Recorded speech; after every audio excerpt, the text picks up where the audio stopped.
All right.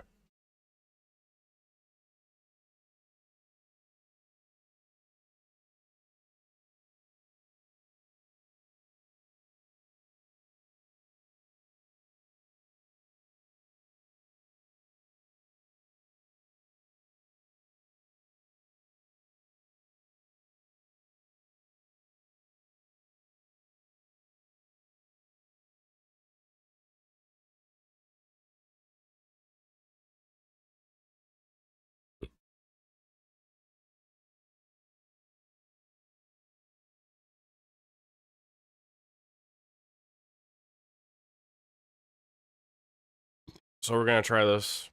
I'm gonna look for my Elgato, right? And see if maybe it's easier on my hardware to stream with that. Like my have an HDMI cord coming out of my desktop into the Elgato back into my monitor. So I'm gonna see if that works. But that'll be a tomorrow thing or the next day thing. But for now, I switched back to my shitty codec. But I lowered the resolution and upped the bit rate. So hopefully it doesn't look too shitty. I'm gonna keep an eye on it here in a second. I won't know until I get in game, obviously.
Wow, this actually looks really good.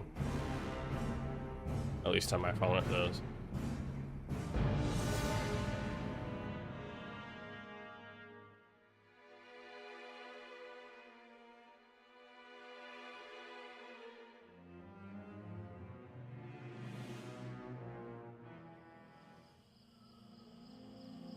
But I'll keep an eye on it. Did I finish this quest? Well, what I actually did though.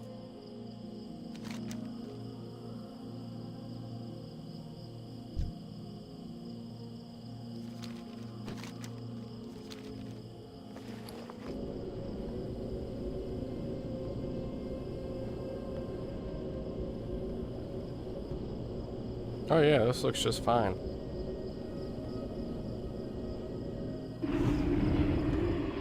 Maybe.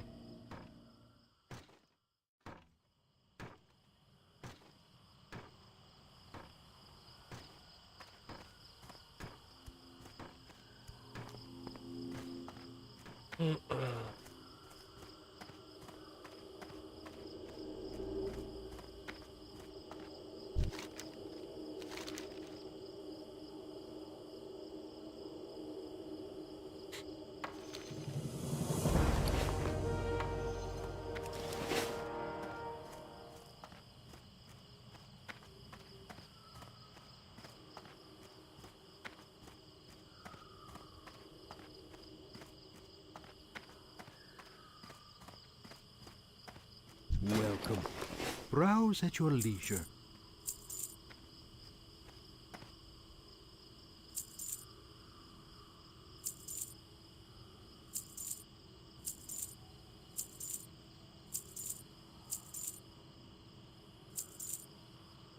Dionys Hakar.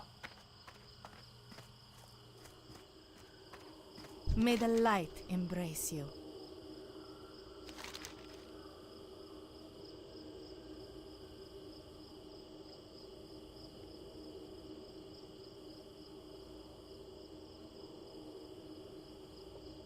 the path. I'm supposed to follow her?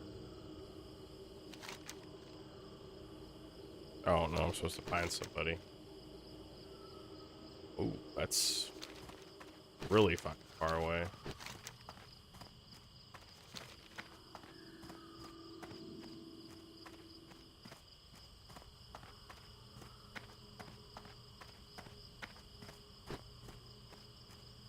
Okay, it's a little pixelated. Not terrible though.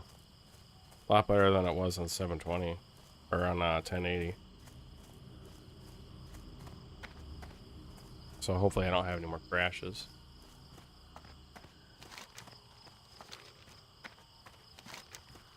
Hopefully. Looks like I might have fixed the game from crashing though.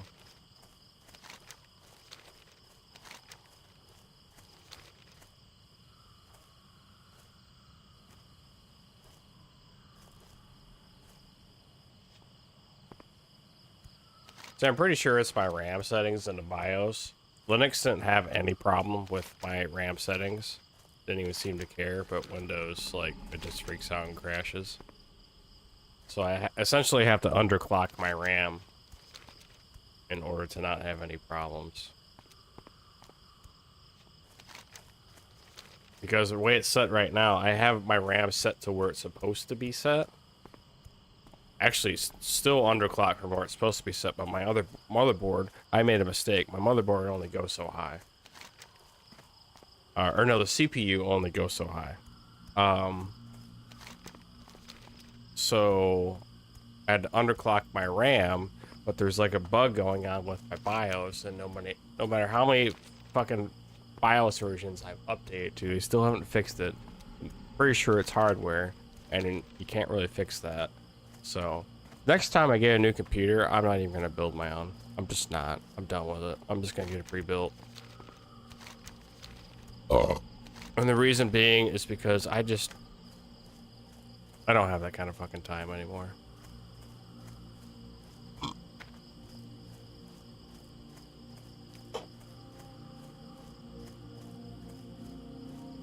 And I'll probably use this as a server or something. I might actually sell this. Only because it's just huge. My tower is fucking huge. I'll probably just sell it.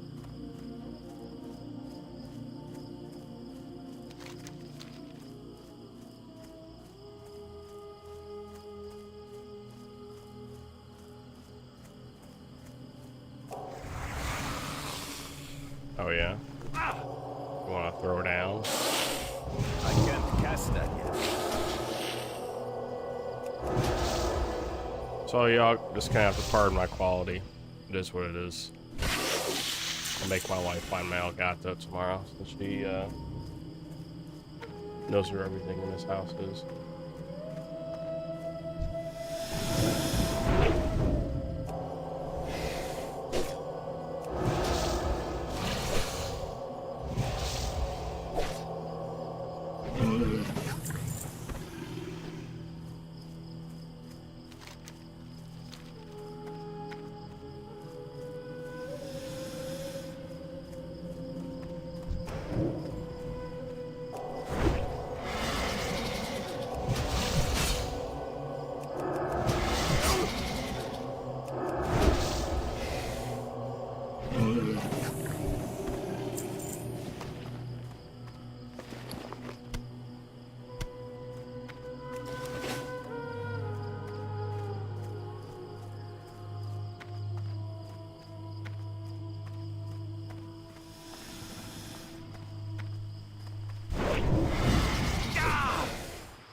That's still red. That spell isn't ready. Yeah. I hold it on target. That's still recharged.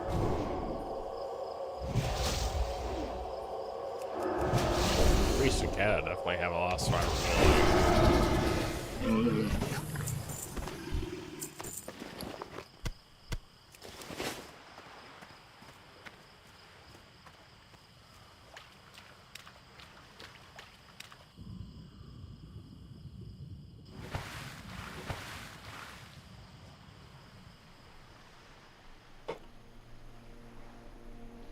How's the quality looking here?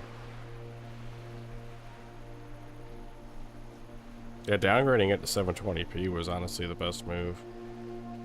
It's not having near as much trouble in terms of pixelation. Looks pretty crisp.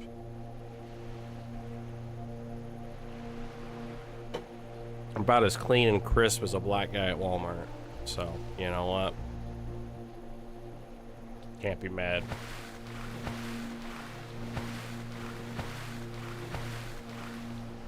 And then you're like, oh, sup, that's racist. It's like, I said black guy at Walmart being green and crisp. You ever seen white dudes at Walmart? They don't give a shit. They're almost bad as white women at Walmart. That's the only thing with like white dudes is about 50% of the time their fat rolls aren't hanging out. With women, it's like 90% of the time their fat rolls are hanging out.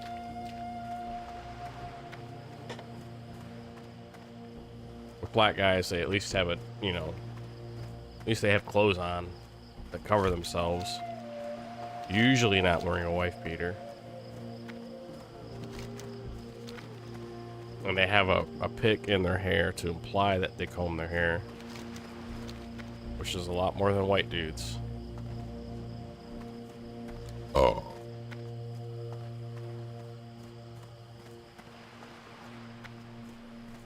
How may I help?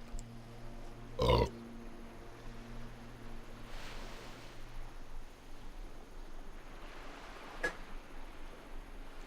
Home raised, ship sunk, I'm broken man, standard broken owl, perhaps.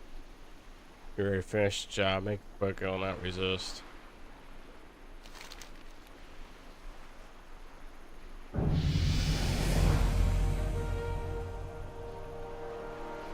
And peaceful among the owl beasts, yeah, many years of managing my surprise and counter attack of fought tooth and nail, blacked out, sand was soaked with blood. I care not for vengeance.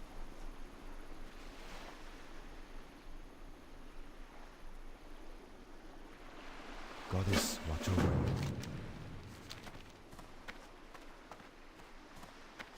Well, you're gonna get vengeance, mister.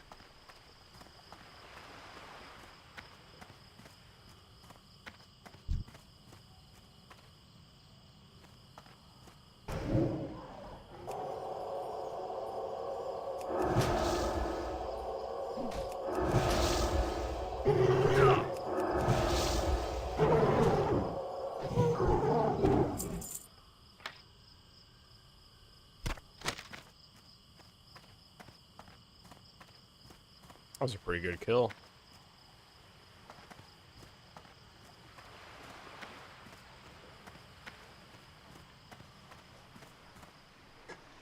What brings you here?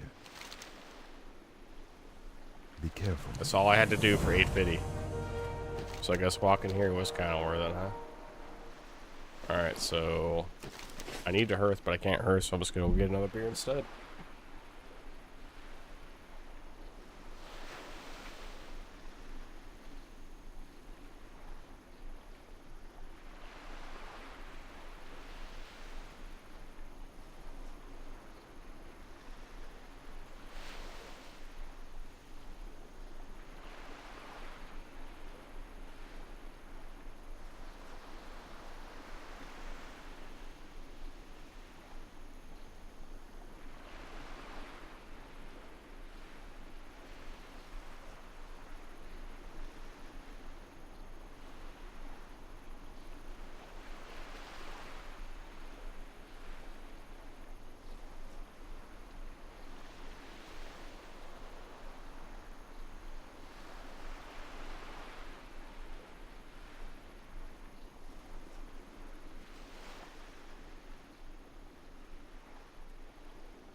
Dude, I cannot tell you how cool it is to have just a bathroom right behind me.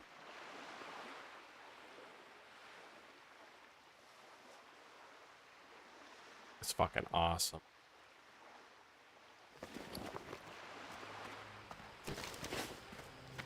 You know what isn't awesome?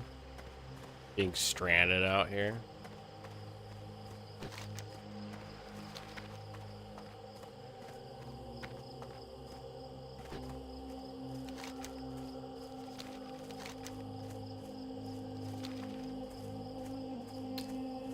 I guess I could see if there's like any other quests to do on this whole island, but I kind of fucking doubt it.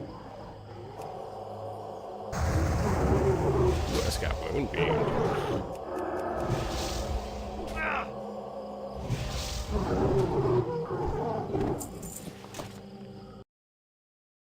How's my audio looking? Wonderful. How's my audio looking?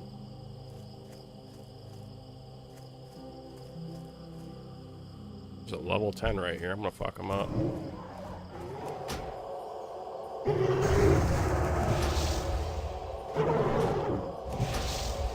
I won't even need to use my thing.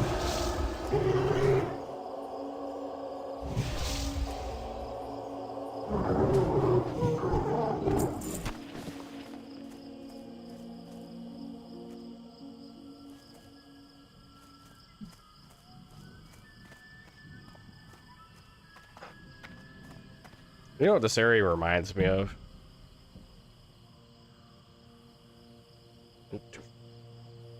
Reminds me of Ashara.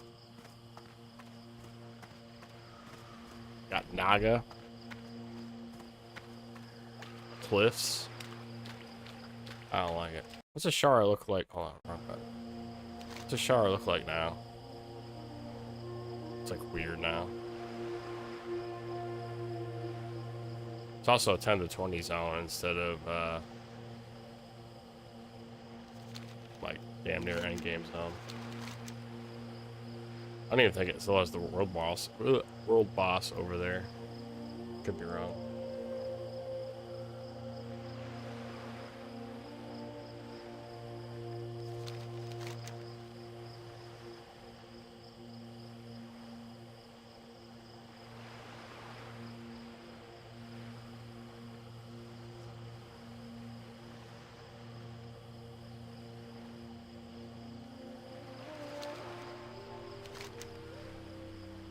All sorts of crazy places I've never been to. What level's the Maelstrom? 82 to 83. Oh, this is the Goblin starting zone right here.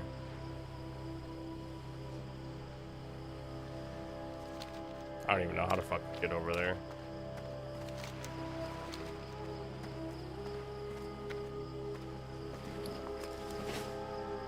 Whatever, I'm just gonna make a run for it.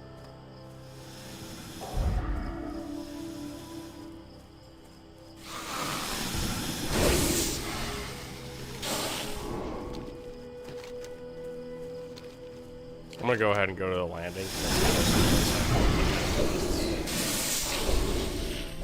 Sound bring up the leaks. I know I'm probably gonna take some hits. Actually, I can just apparently pop my shield whenever I want.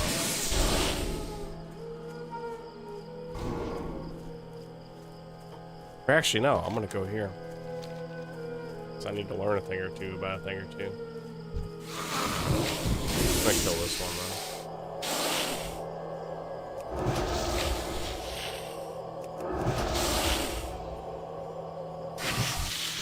$61.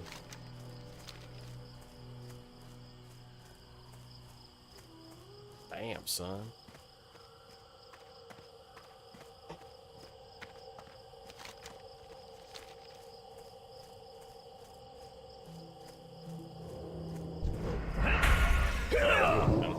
That spell isn't ready yet.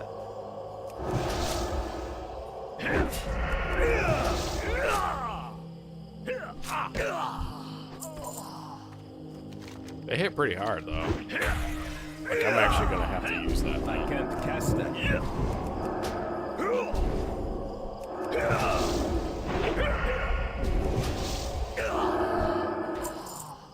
Ooh.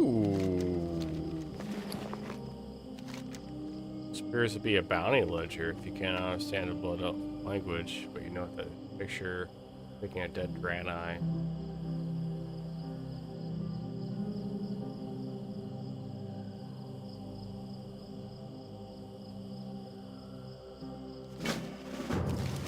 Cool. That's exactly where I was gonna go. I'm gonna get a bunch of XP for it.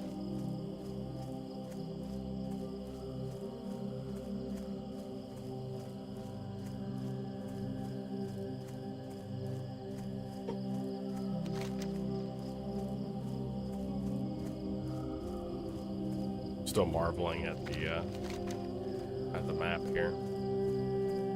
There's only really like a couple new zones, right? These. Then there's the islands like over here.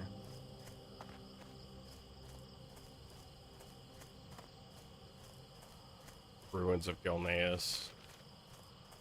I'm pretty sure that's just like the Worgen starting zone.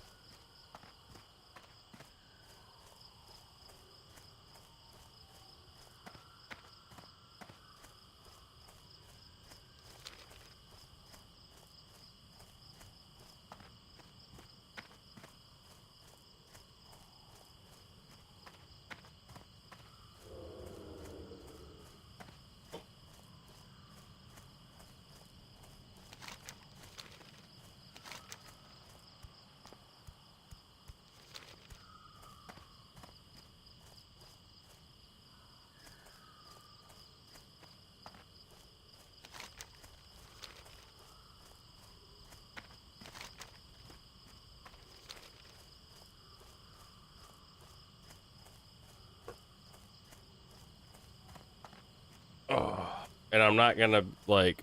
I'm only doing one quest at a time, so if I run out of quests,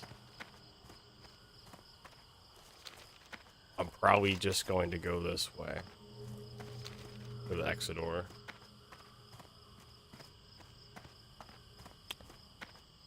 Oh.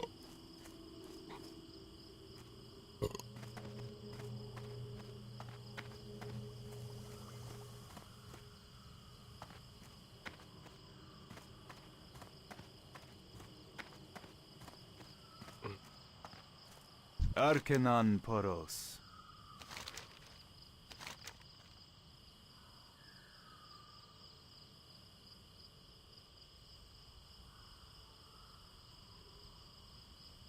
Dionys Aka. Pretty sure these are better than what I'm wearing, which is nothing.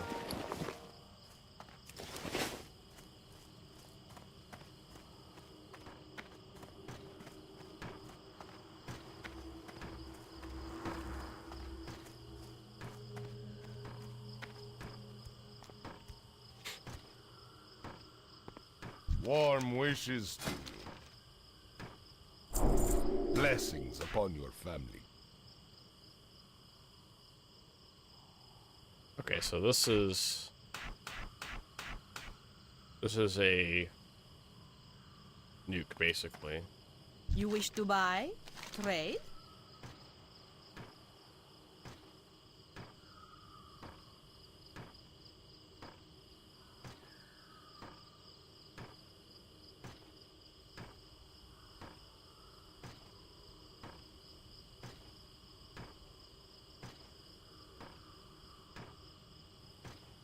May your days be long and your hardships few.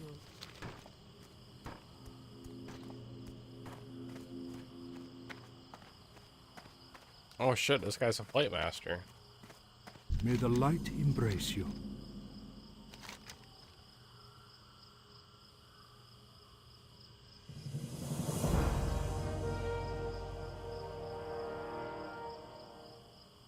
Be kind to those less fortunate. Okay, but let me sell some shit first. I should have sold stuff while I was in here. I'm talking to fucking innkeeper. Dude. Well Welcome. Browse at your leisure.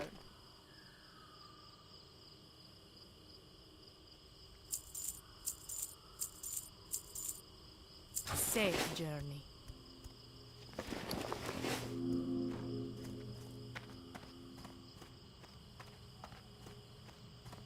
Each day is a blessing. Safe journey.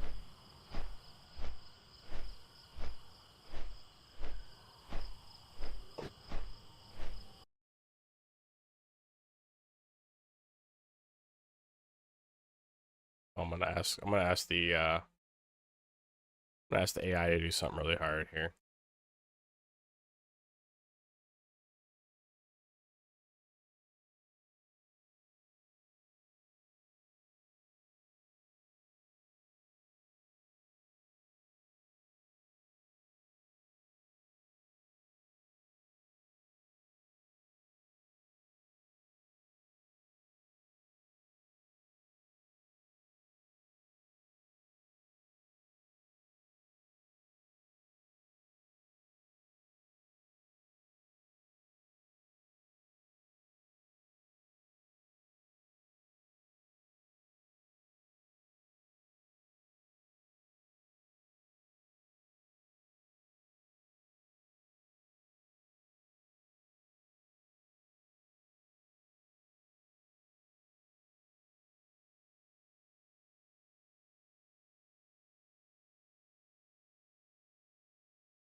Oh wow, you can do deep research on Google Gemini with by adding in files to it.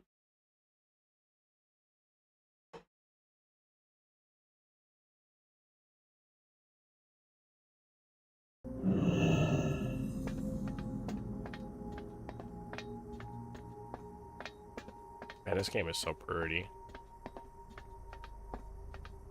So pretty. It hasn't aged one bit, just like me. All prices here are reasonable.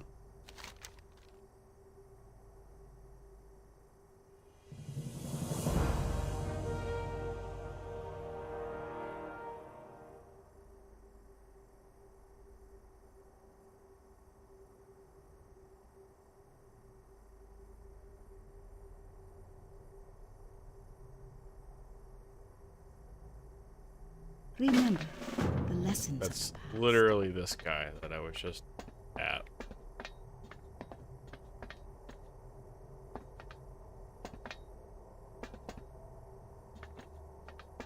I will say though, like the go here, talk to this person, and then go talk to this person, and then come back quests. Those are really good ways for like new players to just kind of Open your heart see to the other light. parts of the map. And if they're not dead set on doing one quest at a time like I am, they'll get ADHD and be like, oh, I want to pick up this quest. Oh, I'll pick up this quest. So it's good game flow, it really is. I just got XP just to talk to the guy that's gonna give me a ride to go talk to the guy.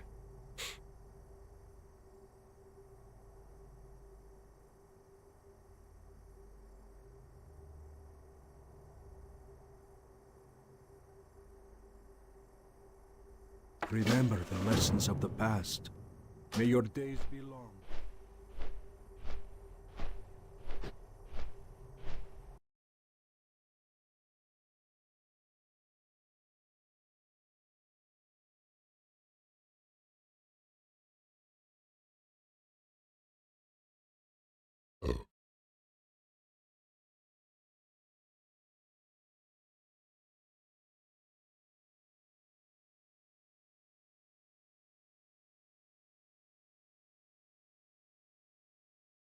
Oh shit.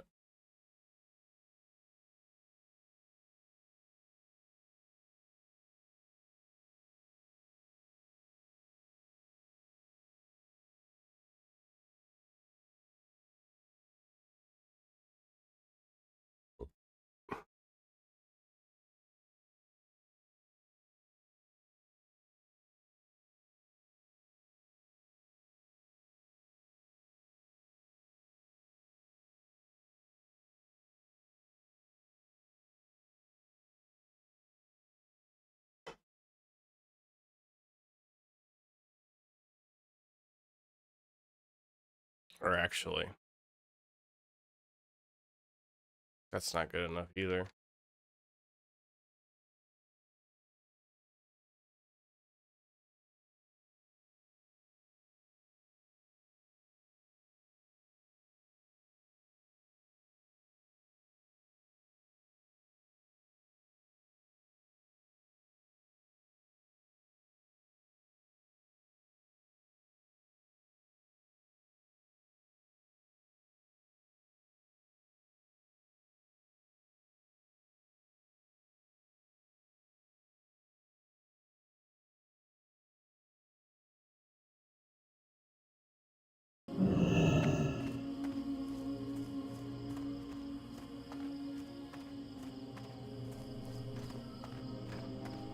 I'd probably have a lot of subscribers.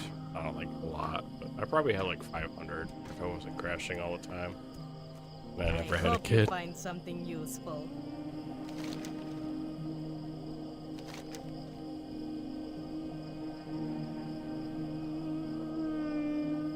Be kind to those less fortunate.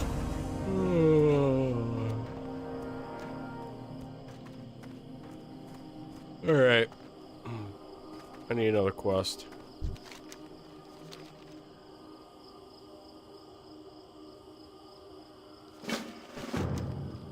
Oh, I haven't been up here yet.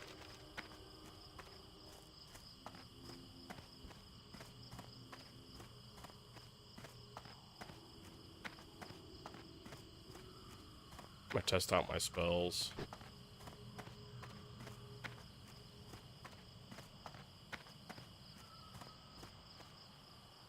I am also going to make my visibilities the same across all games.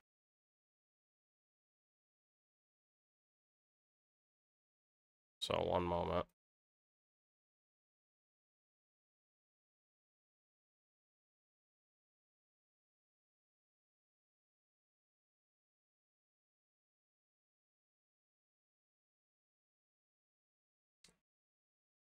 So 100, 175, 33.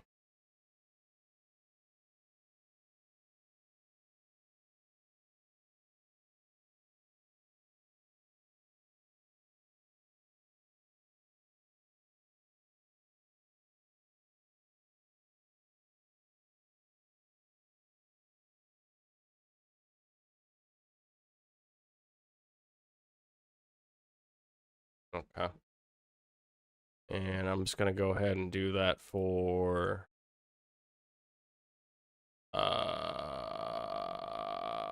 Legion.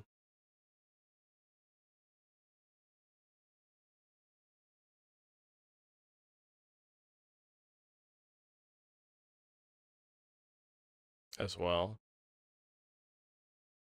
Man, this is a lot of options. This Legion server. A lot of options.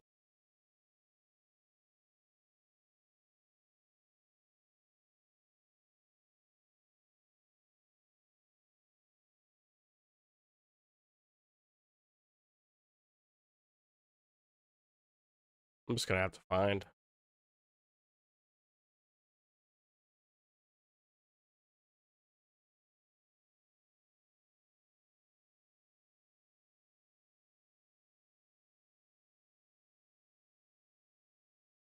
Okay, that's correct. I think it's just this repack that's not correct. Alright, where's my BFA repack?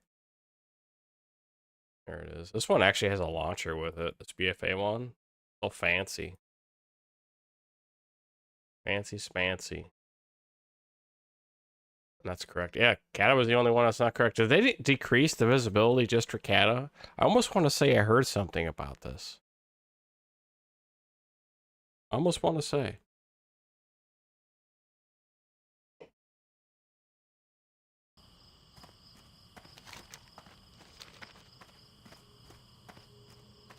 Oh, here's something to test my newfangled abilities on. Wow, that was a nuke.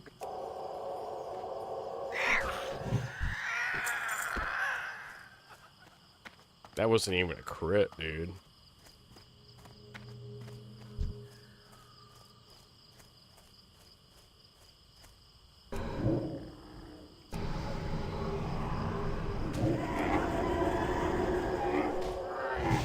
didn't forget it. His name's Buck. He's here to fuck. He wants me to get down on all fours.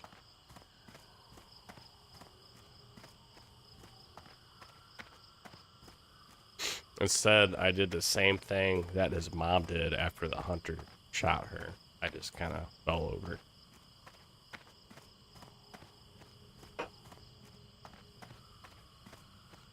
Oh, did I get personal? Don't worry, Buck's dead. There's nobody to cry over Mrs. Buck. The family line has been stemmed or whatever, yanked from the root.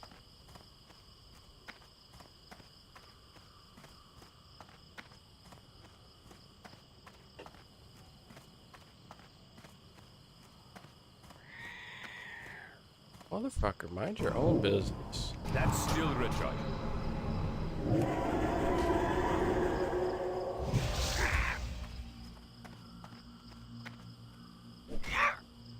Don't I have a wand? I have a wand. Where's my wand? Shoot.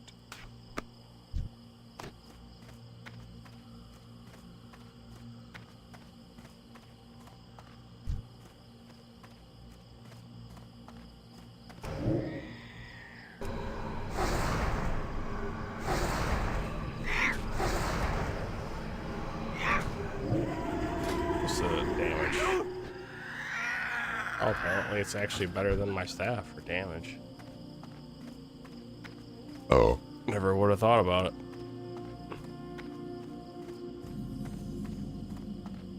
Something tells me there's just a shit ton of quests over here.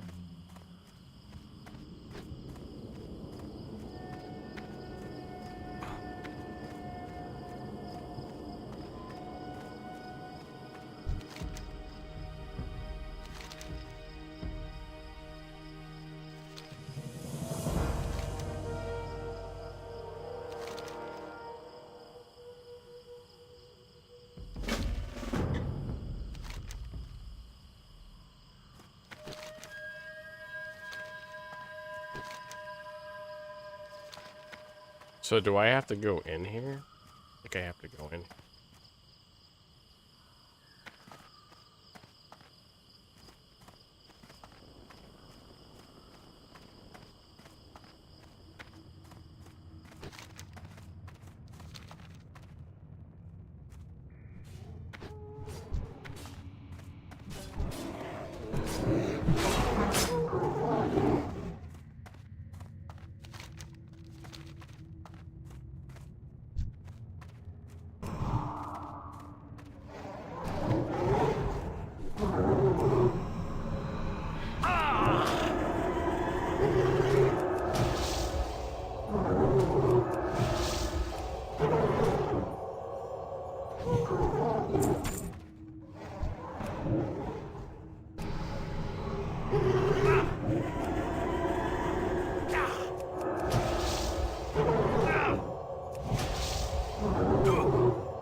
I can keep going that way, or if these are like just dens or something.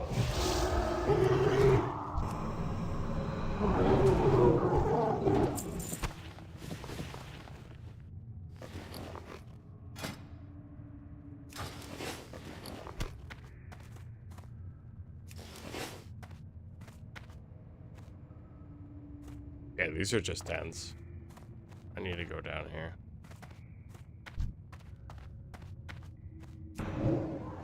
That spell isn't ready yet.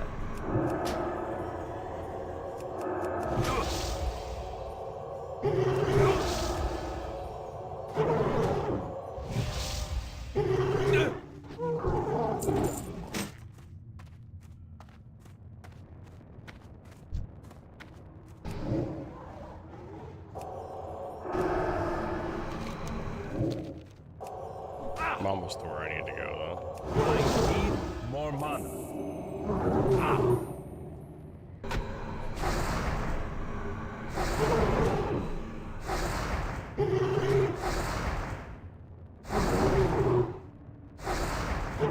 though. That was close.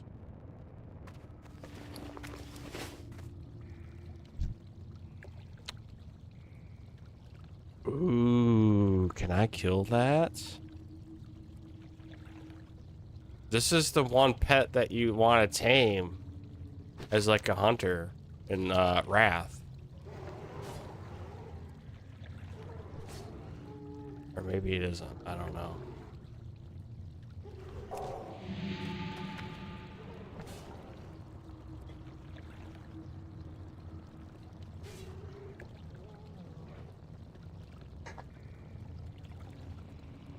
Actually, yeah, it is. My wife actually got this one. We deliberately made a note of this particular beast.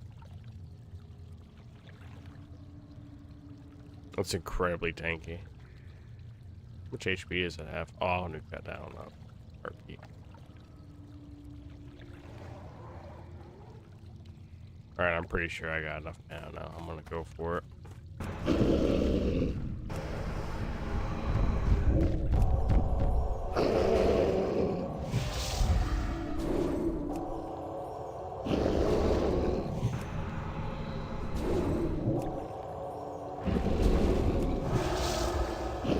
My blast keeps missing. That's so good.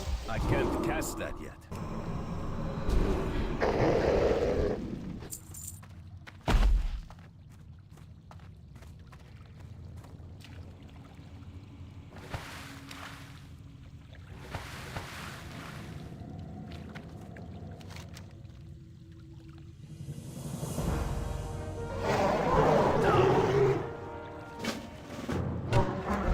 That spell isn't ready yet.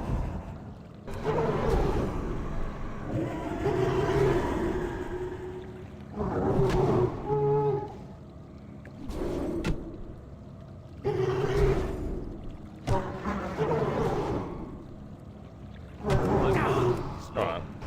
Let me do it. I'll just do this one.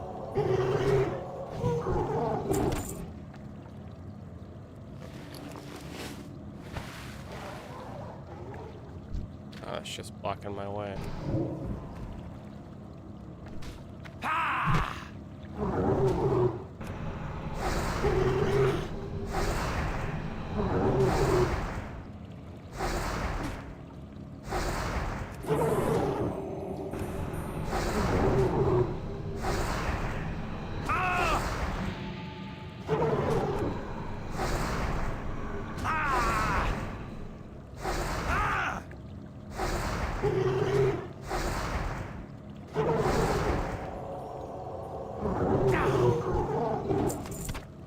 Really just want to get out of here.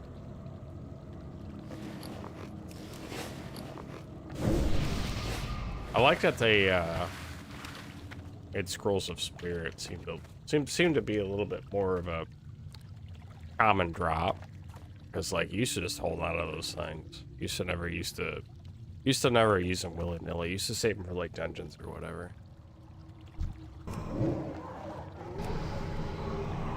Shit. I'm running.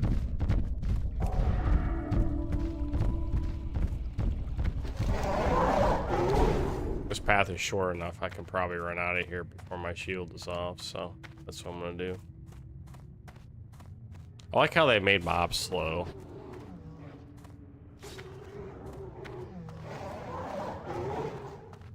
So in case you are a giant fuck up, just run out of here.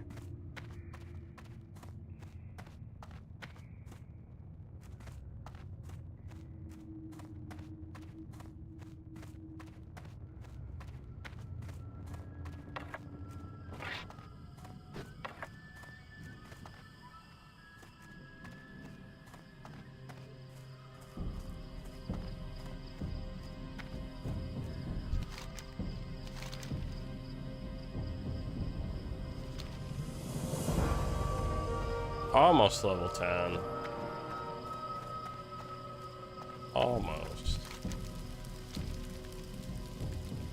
I already killed him.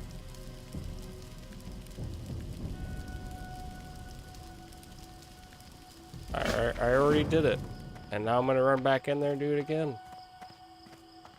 Like, I'm literally just gonna run up to him and kill him and then run back out. And then I'll be level 10. I'll probably be level 10 once I off him.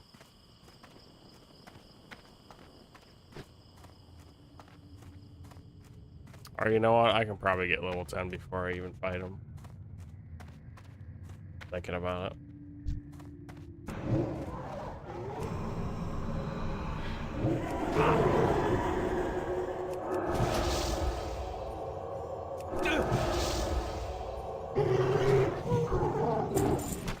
Oh yeah.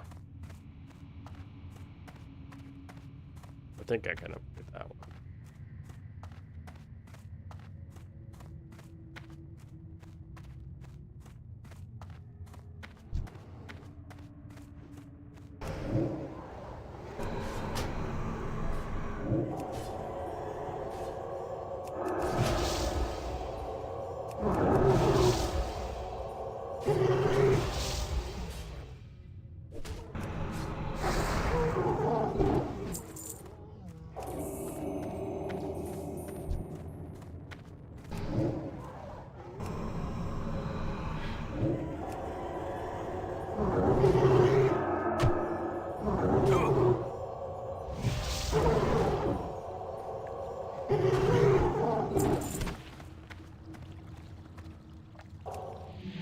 I don't even need full mana.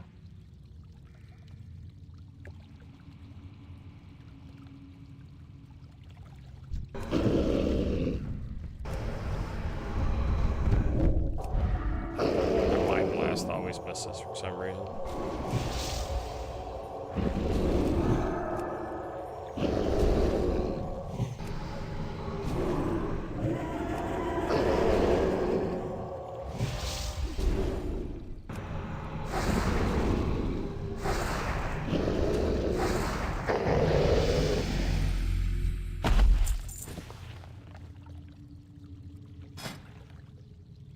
Okay, we're gonna have to decide what spec I'm gonna be, and we will do that. As soon as I turn this in, I'm gonna decide what spec I'm gonna be, and I'm gonna find some place to sell shit, because I don't like leaving myself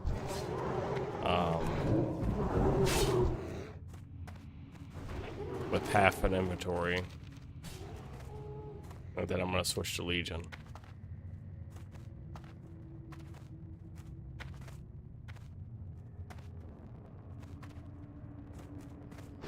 And then after Legion, I'll switch to Wrath. And after Wrath, I'll switch to BFA. And then I'll go back to, actually back to Burning Crusade, because I got a level up to 15. Because my Vanilla Warrior is 15.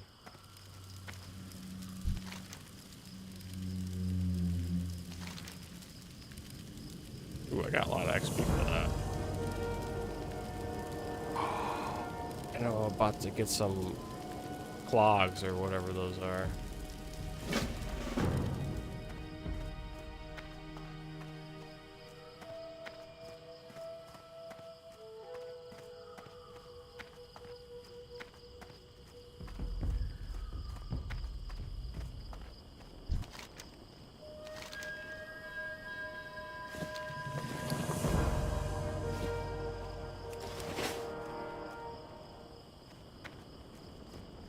Okay, I need there we go.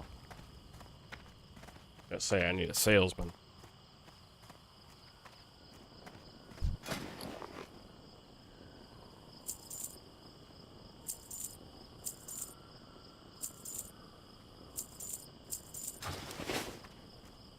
All right. So random number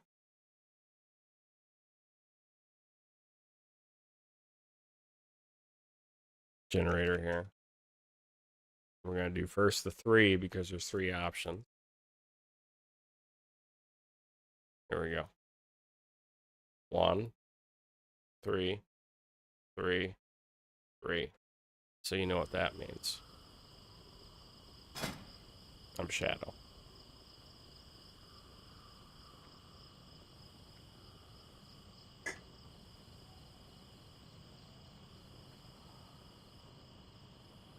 When did I make a Shadow Priest? Oh, dude, I haven't made a Shadow Priest since I played... I think it was when I played Kata last. On a private server. Things just come full circle, dude.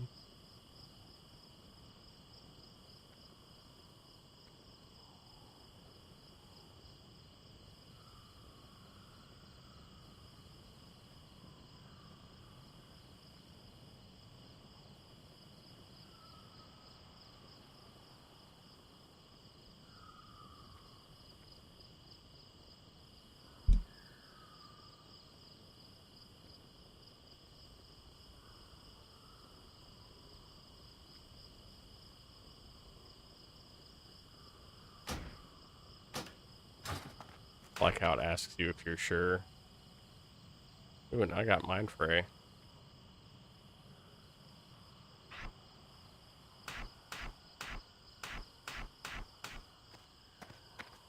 Oh, Let's test it out.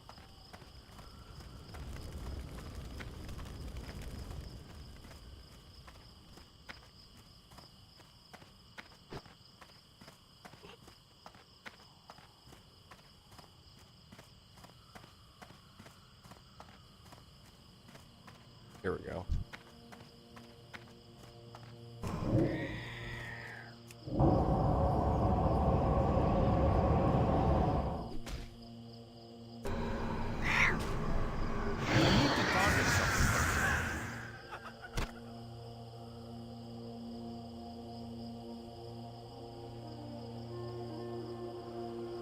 Wait, I consume something?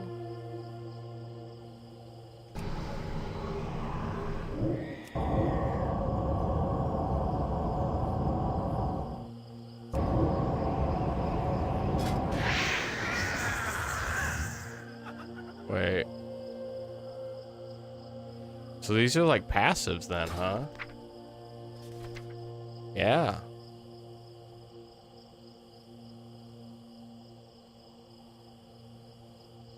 That's cool as shit.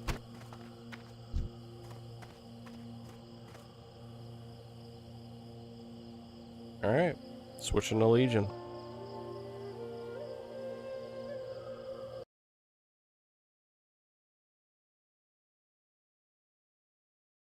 And so far my streams have been behaving. So that's good.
Pretty sure I've already made an account.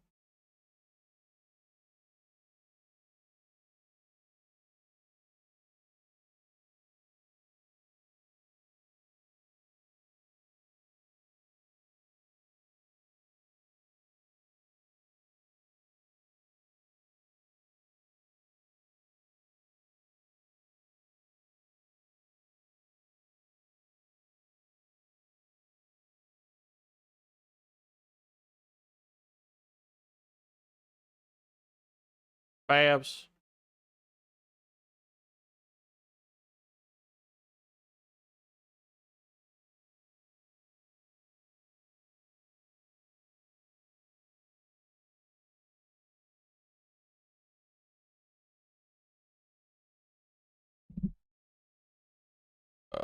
Let me launch the game real quick.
Get in here. Travis.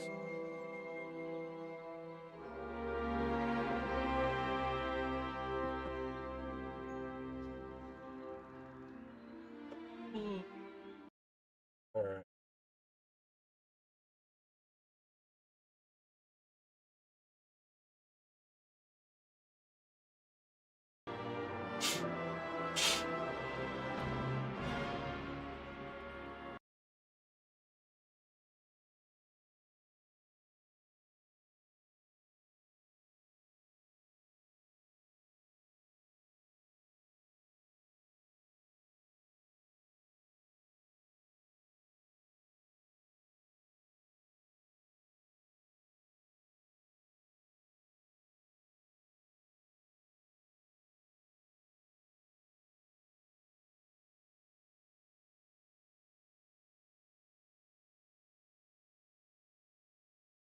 Wow, these AI infographics are sick.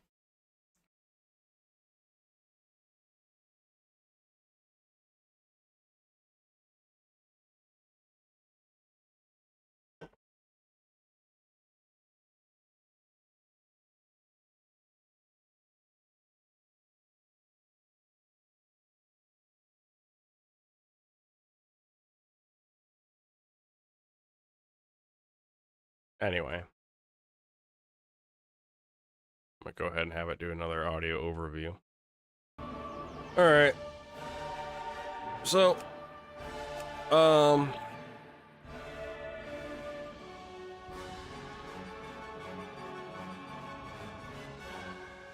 gonna go ahead and go either way on this one.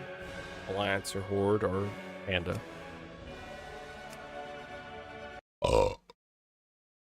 So we're gonna go 1 through 3.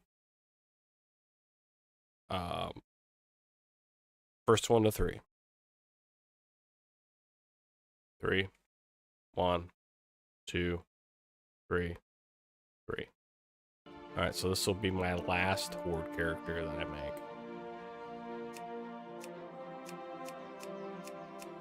So Wrath and BFA will all be Alliance or Panda. Panda's the exception.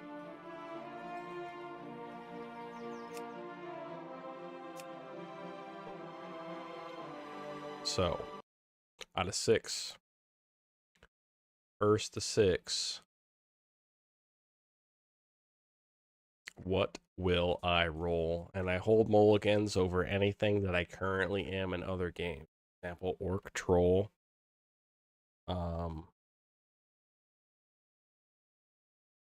Or no, Orc Tauren. Orc Tauren. And that's if I want to use it. And I hold mulligans over classes if I want to use it.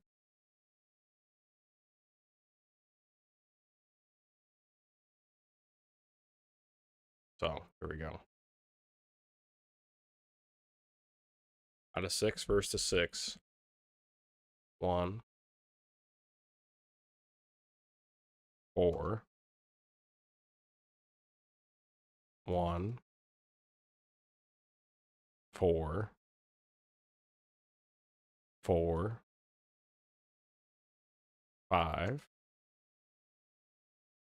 1, 4,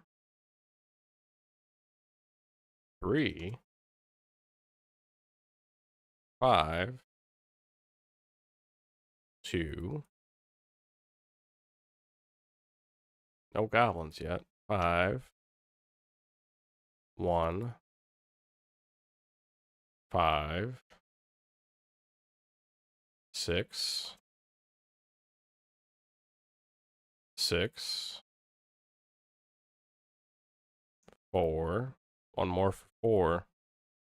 1. One more for 1. 2, 1. Okay, that's an orc, is it not? I'm gonna mulligan it. 'Cause I'm already an orc. So I still let it play out, right? And what's number 4? Number 4 is Troll.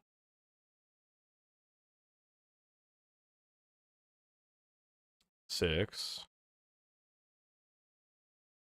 6. I had no 2s. 6. Oh, I might end up being a goblin. 1, disregard. 6. Alright, looks like I'm gonna be a goblin.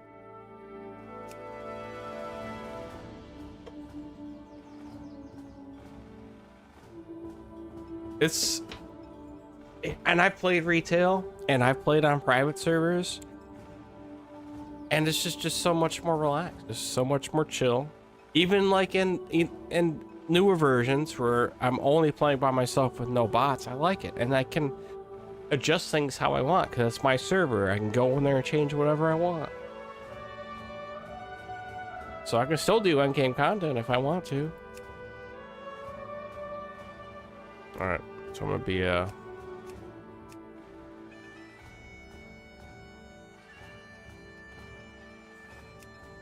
oh, and I gotta pick my class.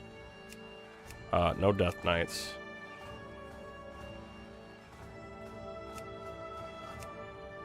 So there are 7 options for a goblin. That's impressive. I hold mulligans over warrior, hunter, and priest if I choose to use them. If I don't use them, I can mulligan over their spec. So there's 7, so first to 7. This is just how I randomize what I do, because I don't really care. And the mulligans keep me from playing the same shit over and over and over again. So far we got 1, 2, 5, 6, and 7. And 3. 4 is the only one not on the board right now.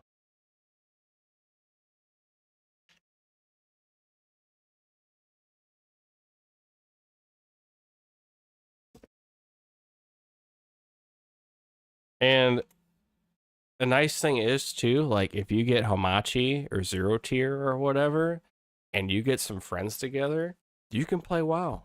It's almost like a small scale co-op game, you know? And it's fun as shit. Except the problem is most of our friends just aren't interested. I don't know why.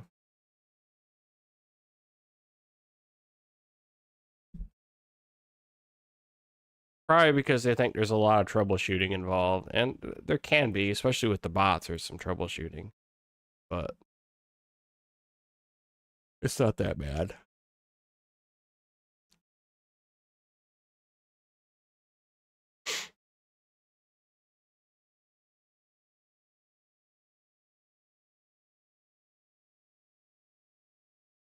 So far I have 5 5s, 6 5s, 7 5s. Okay, what's 5?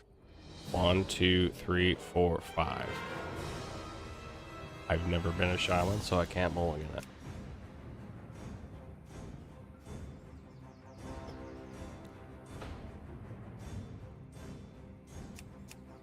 Ooh, look at all these different faces, or these skin colors. Oh, these are skin colors.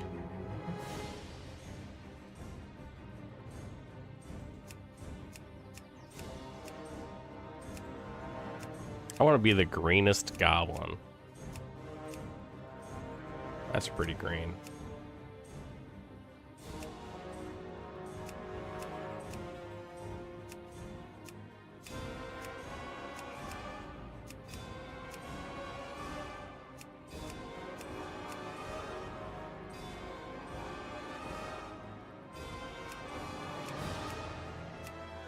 I don't like this last one. Oh.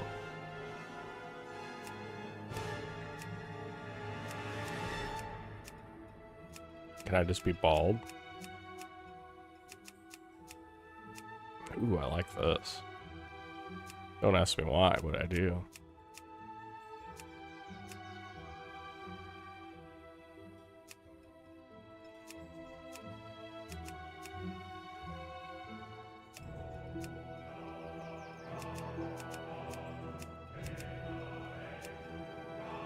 I don't really want any piercings. I'm a pretty straight edge kind of dude. I'm gonna go ahead and go with the generic goblin ears. These are almost like gremlin ears. This feels more like goblin ears to me. I'm gonna go with the gremlin ears though.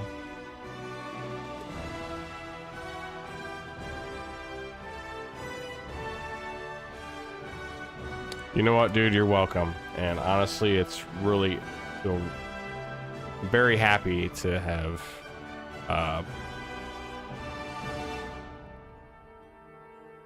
did that for people, because there's a lot of people that like playing the game, but they don't like playing the game with people or certain people. Now, disclaimer, I've never once in my life played a goblin. I've never once in my life been to the goblin starting area, so this is gonna be like playing a brand new fucking game. Here we go.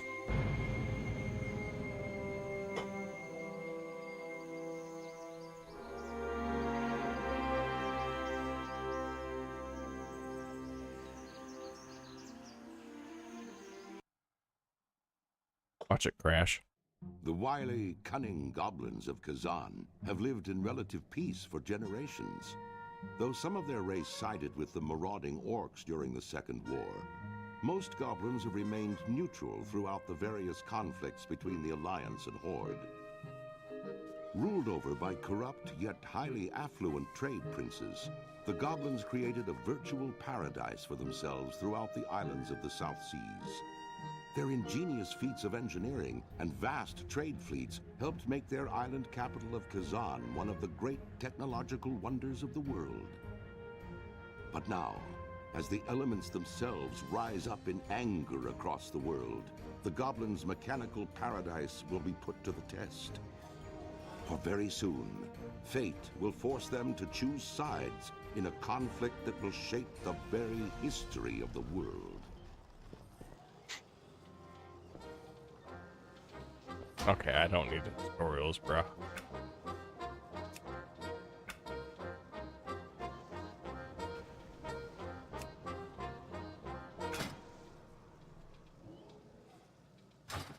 Alright, turn off the tutorials.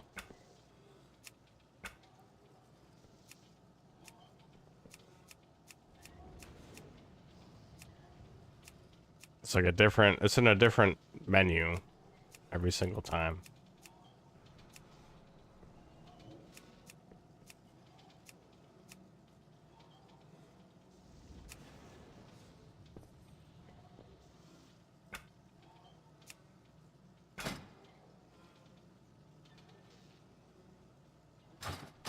Usually it's in help. Usually.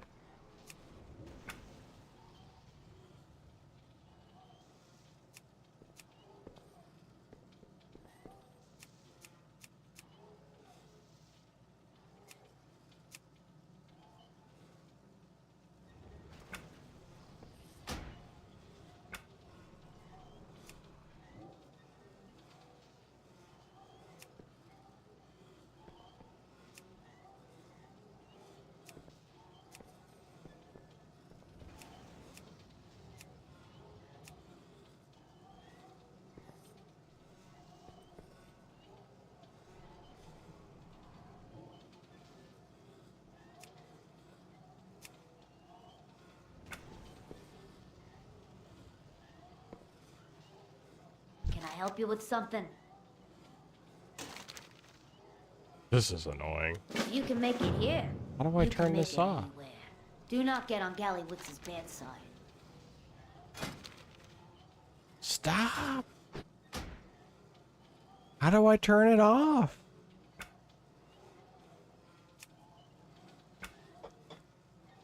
It's gotta be in here somewhere.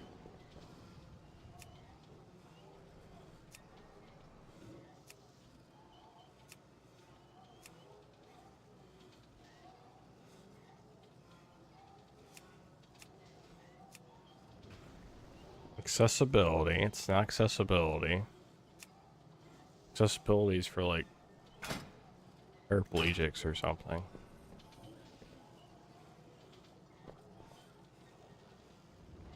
Yeah?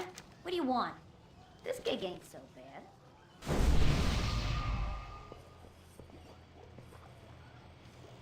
That's got a random buff or a priest trainer. marketing rep? Hey, how you doing? Okay, you can stop buffing me now.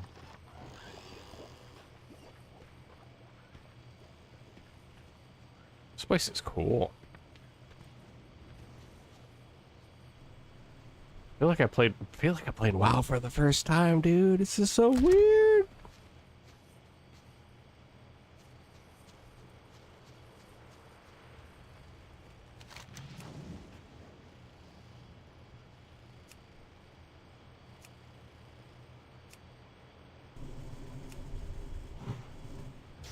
Like, is there even anything to do here? Go! Go!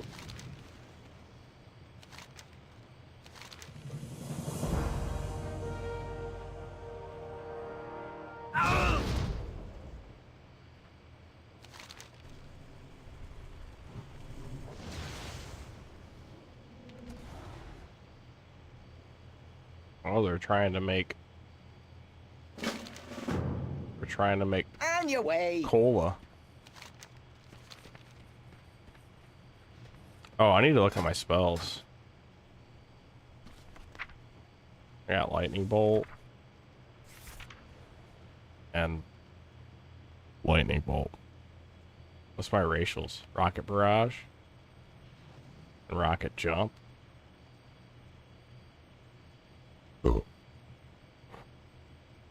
What's my racial passive? Always receive the best possible gold discount regardless of faction. Alchemy skill increased by 15. Cash in on 1% increase to haste. So does that mean like I open things faster? I did not mean to do that. But I suppose I did.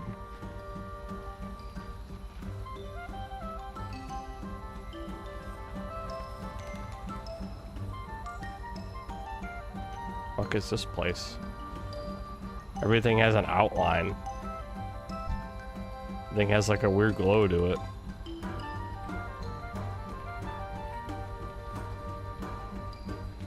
Can I just talk to you? Oh shit.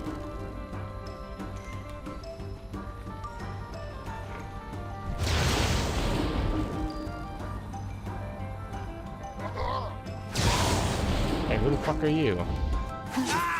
Get out of here.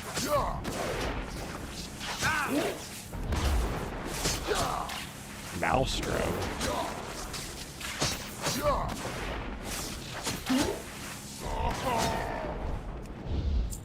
What do they do to shamans, dude? I'm so...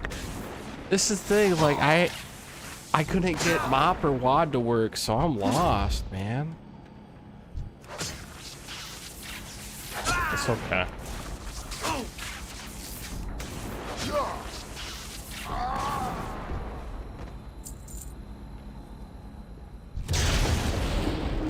What's beyond your mind?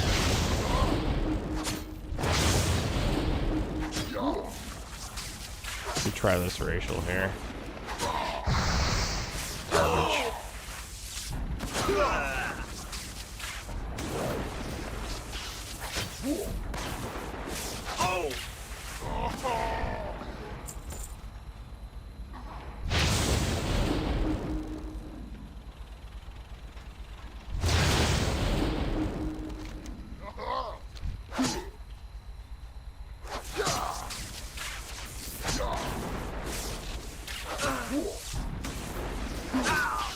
Doing a lot of damage for a level 1. It says I'm elemental, but I'm pretty sure that can be changed because I'm not even level 10 yet.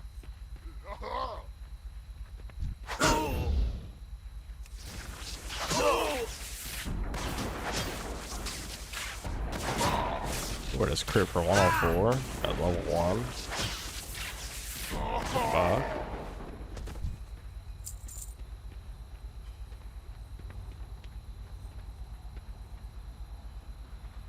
Oh, my auto run needs to get changed too.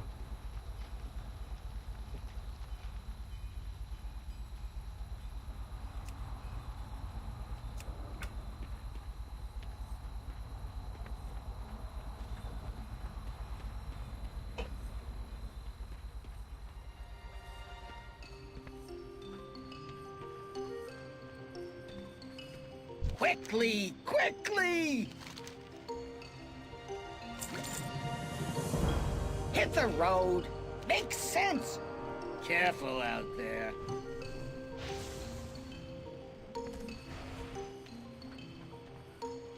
So back in here, right? Yeah. Well, spit it out. I gotta get back.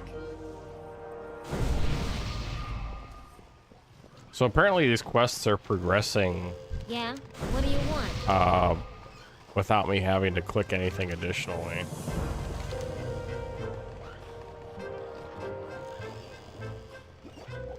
Free armor. 5 armor.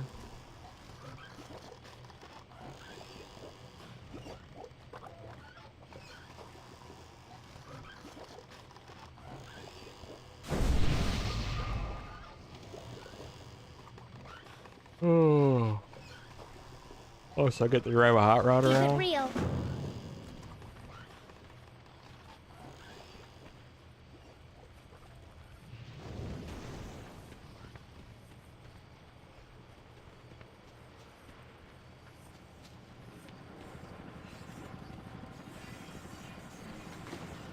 Where's the hot rod at, though?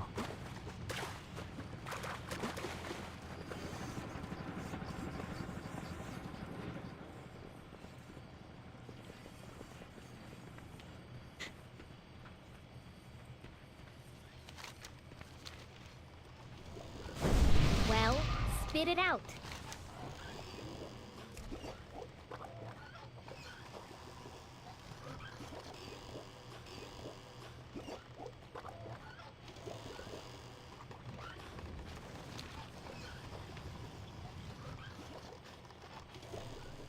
But where's the hot rod?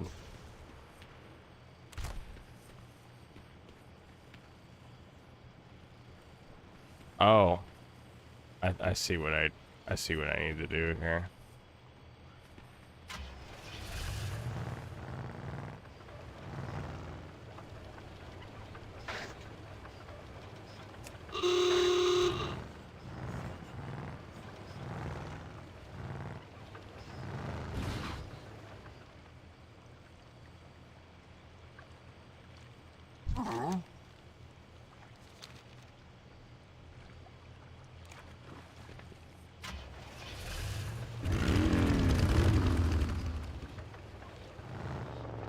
Apparently I already completed it.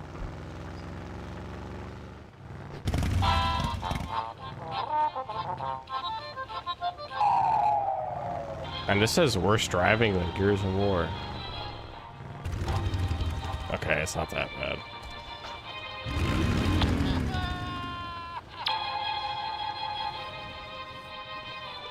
What's the word on the street?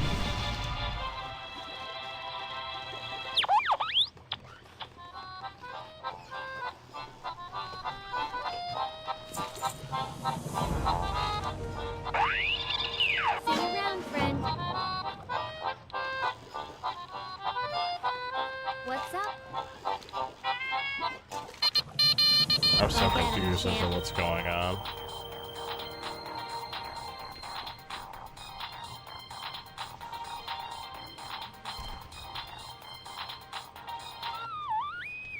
I should not have turned that radio on.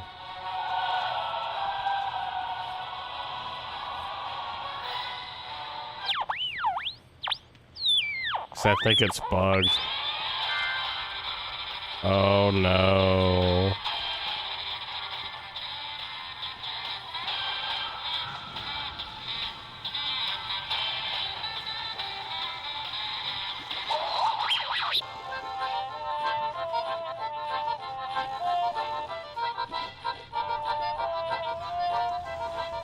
Keys to the hot rod. Okay, hold on. Let me. I don't even think I made myself a GM on this one yet. Oh, I did.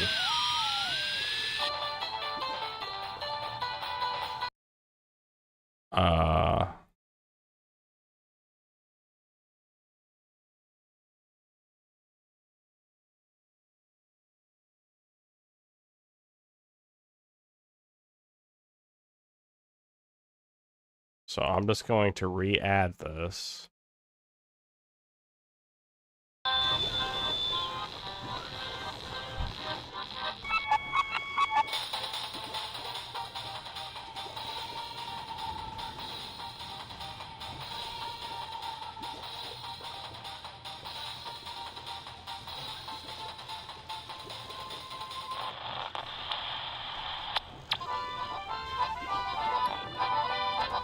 Oh, it's because I already have it. Alright, hold on.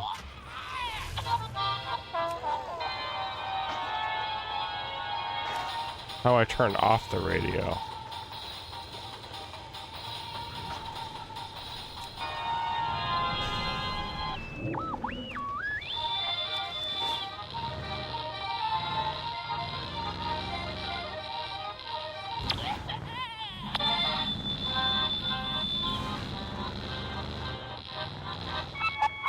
Am I even still supposed to have this? I don't even think I'm still supposed to have this.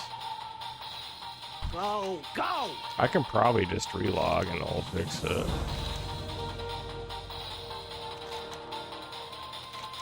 Hit the road! Yeah, I'm just gonna relog.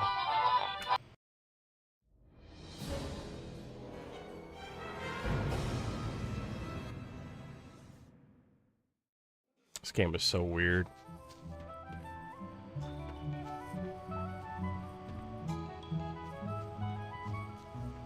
And I don't know how to turn off tutorials. I could probably see the glowing objects if, like, this thing wasn't in the fucking way. Oh, there it is. It's not glittering anymore. It glows. I see.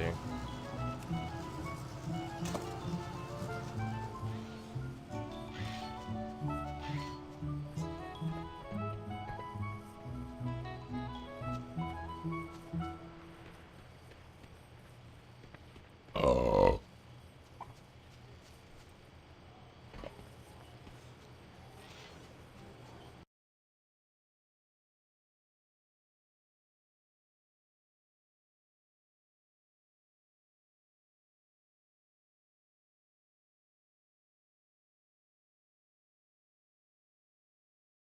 Oh, here we go. Made a deep dive podcast here.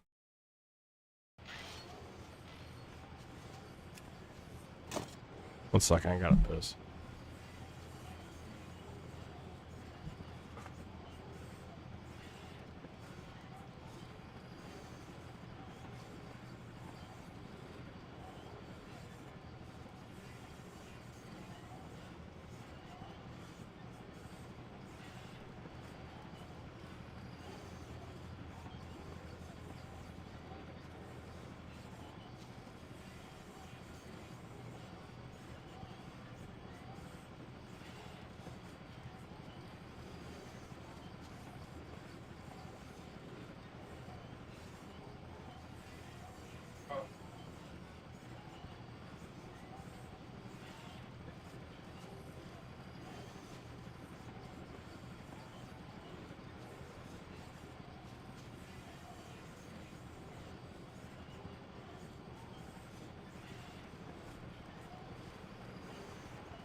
What? Gotta go back here?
about bam?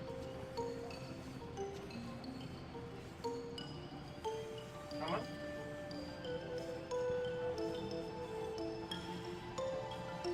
Ah.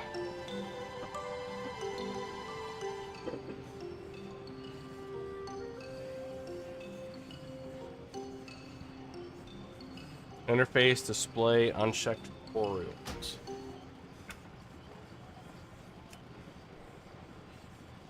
Dude, you're a lifesaver. You are an absolute lifesaver.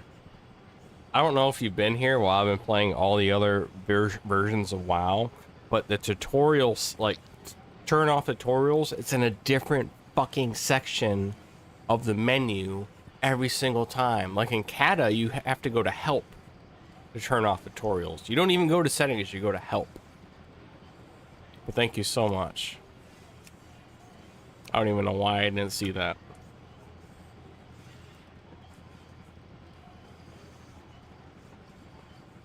Anyway. I asked the AI, or Gemini to be specific, which game it thinks is better between two certain games. Because I was on the topic of soundtracks earlier. So. Welcome to this deep dive, where we grab the stack of sources you've given us and plunge right in to find the most interesting insights. Today, we're sifting through your material focused on two, well, absolute giants that loom large over the original PlayStation era, Resident Evil 2 and Final Fantasy VII. Oh, yeah.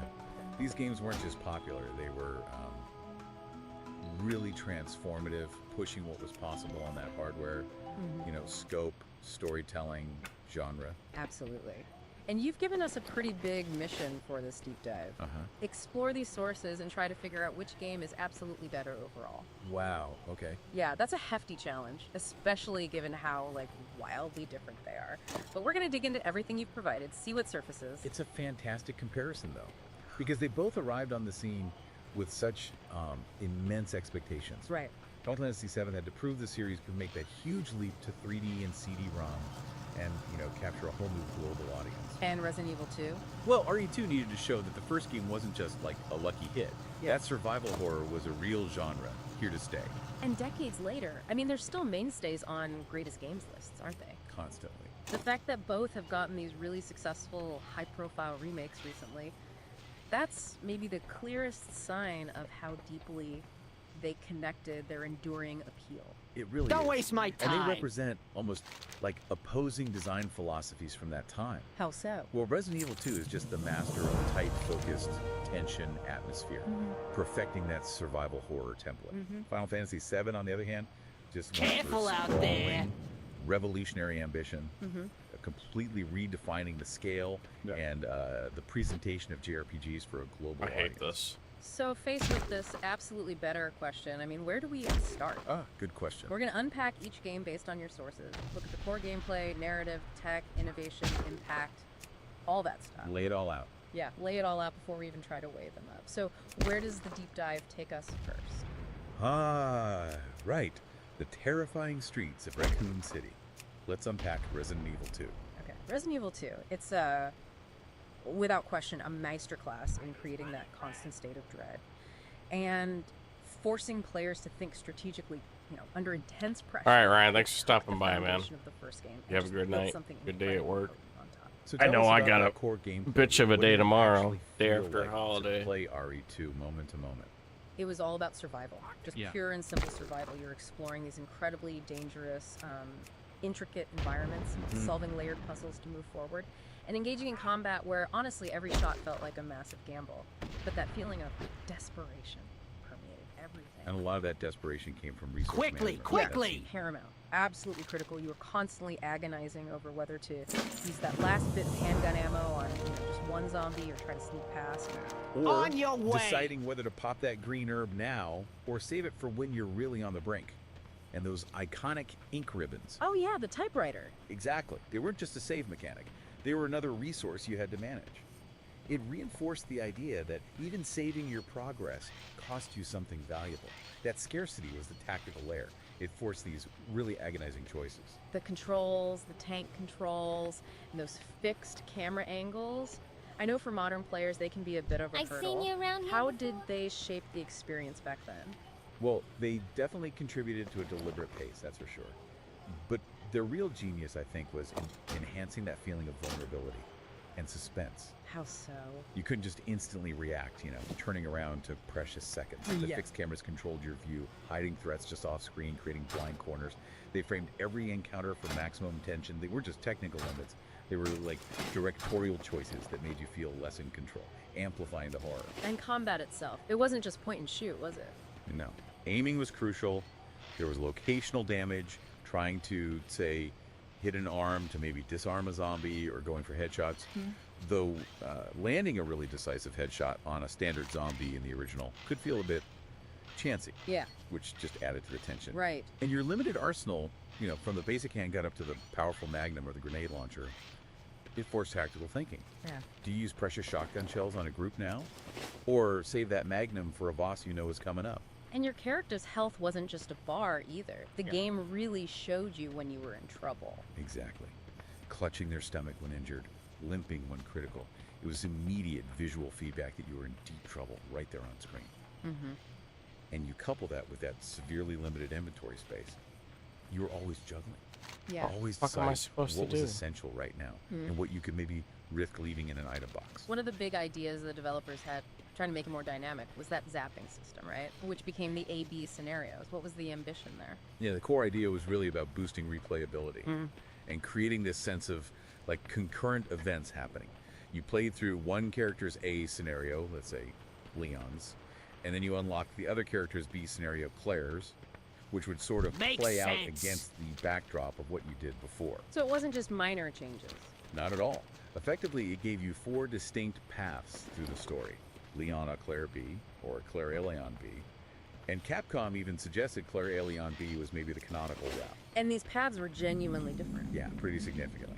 Each path had unique story moments, different support partners, Ada for Leon, Sherry for Claire, exclusive areas within the police station or the sewers, different boss fights. The developers really aimed for actions in A to subtly affect B. Maybe I have to do something on the or a field. specific zombie killed in A would be there in B. Okay. Now, fans I kind of do. debated how much the smaller zapping choices really changed things moment to moment, but the larger A-B structure itself. That provided huge replay incentive. The goal was a more interwoven narrative than just RE1's single escape story. And the enemies weren't just generic targets either. Definitely not. Standard zombies had varying health. They could even play dead, leading to some terrifying jump scares. Yeah. Oh, I bet. The lickers, with their, exposed brains and claws, Yeah. instantly iconic, forced you to completely change your tactics. And then, of course, there was a tyrant, Mr. X. Right. The big trench coat guy. Yeah, especially the B scenarios. In the original game, he was mostly these imposing scripted appearances designed purely to just ramp up the tension and difficulty later on. An almost unstoppable force you mostly had to run from. So moving on to the narrative and atmosphere, RE2 really just throws you into the I'm deep not end, sure what doesn't I'm it? supposed to No do. safe mansion start like the first game. You're straight into a city falling apart. Yeah, plunging players right into Raccoon City as it collapsed was just a brilliant move, expanding the setting from one location to a whole urban I'm about to environment. just jam complete It heightened the this. scale of the disaster, that sense of I total don't like societal vehicle breakdown. quests anyway. And the main characters felt more, grounded this time. They definitely crafted them with clearer, more defined stakes. Leon, the rookie cop arriving on his first day, suddenly thrust into this unimaginable crisis. Right. Worst first day ever. Pretty much. And Claire, actively searching for her missing brother Chris. They arrive separately, find the city consumed, and then meeting characters like Sherry Birkin. The little girl. Yeah, the daughter of Umbrella Scientist. That added this whole layer of needing to protect someone. And for Claire, this sort of developing maternal bond, it really raised the emotional stakes. Plus, support characters like Ada and Sherry introduced mystery, a bit of espionage, and underscored these themes of family bonds, even in the middle of all that chaos. The atmosphere is just legendary. get How did all they the nail that mounts. pervasive sense of dread so well? It was meticulous. A synergy of visuals, sound, level design, everything. The visuals of just dilapidated buildings, gore everywhere, the eerie dynamic soundscape, distant moans, those specific clicks of the lickers, sudden boss roars, but also moments of really unsettling silence. Darkness, flickering lights, cramped spaces, It all built this oppressive feeling of being constantly threatened. Those environmental details weren't just window dressing either, were they? No, they were part of the story. Disheveled desks, ransacked stores, bloodstains. They silently told the story of the city's rapid, brutal fall. That ominous atmosphere wasn't an accident. It was a core design pillar. Right. Even things like redesign of the police station, apparently an early version was more modern, but they changed it to that older art museum style, specifically to enhance the feeling of violation, of unease. Interesting. And the limited melee options, basically just a knife, really reinforced that getting close to an enemy was inherently risky. Yes. It cost you precious ammo if you engaged. And those fixed camera angles came back into play here too, didn't they, for atmosphere? Absolutely. They weren't just about masking technical limitations anymore, not really. They were a powerful directorial tool. The game felt more cinematic than RE1 because those fixed angles controlled what you saw. They created suspenseful blind corners, framed horrifying discoveries perfectly, established these really striking visual compositions that just amplify the tension. They basically forged a unique visual language for interactive horror. Technically, how did RE2 manage to look so good on the original PlayStation? It was a big step up. It used a really smart hybrid approach. You had these incredibly detailed pre-rendered 2D backgrounds for the environments, combined with real-time 3D polygonal characters and items moving within them. So the backgrounds gave you all that detail the PS1 couldn't really handle in full 3D? Precisely. It allowed for these lush, detailed environments far beyond what the console could render on the fly at the time. No The game loitering. seamlessly switched between Whatever these that backgrounds and camera angles as you moved around. They even used, like, invisible 3D collision geometry overlaid on the 2D images to create the illusion of depth and interaction. It was a significant graphical leap from RE1 and absolutely fundamental to creating that oppressive atmosphere. And the sound design and music, equally vital to the horror, I am. Security, Indispensable, enforcement, totally. The extortion. eerie soundscape, those moans, the distinct liquor sounds, terrifying boss roars, punctuated by that unnerving silence, they were key to building dread. The soundtrack itself, often called gloriously eerie, blended orchestral bits, ambient tracks, sudden action cues. It really leaned into that 80s horror and action movie score influence.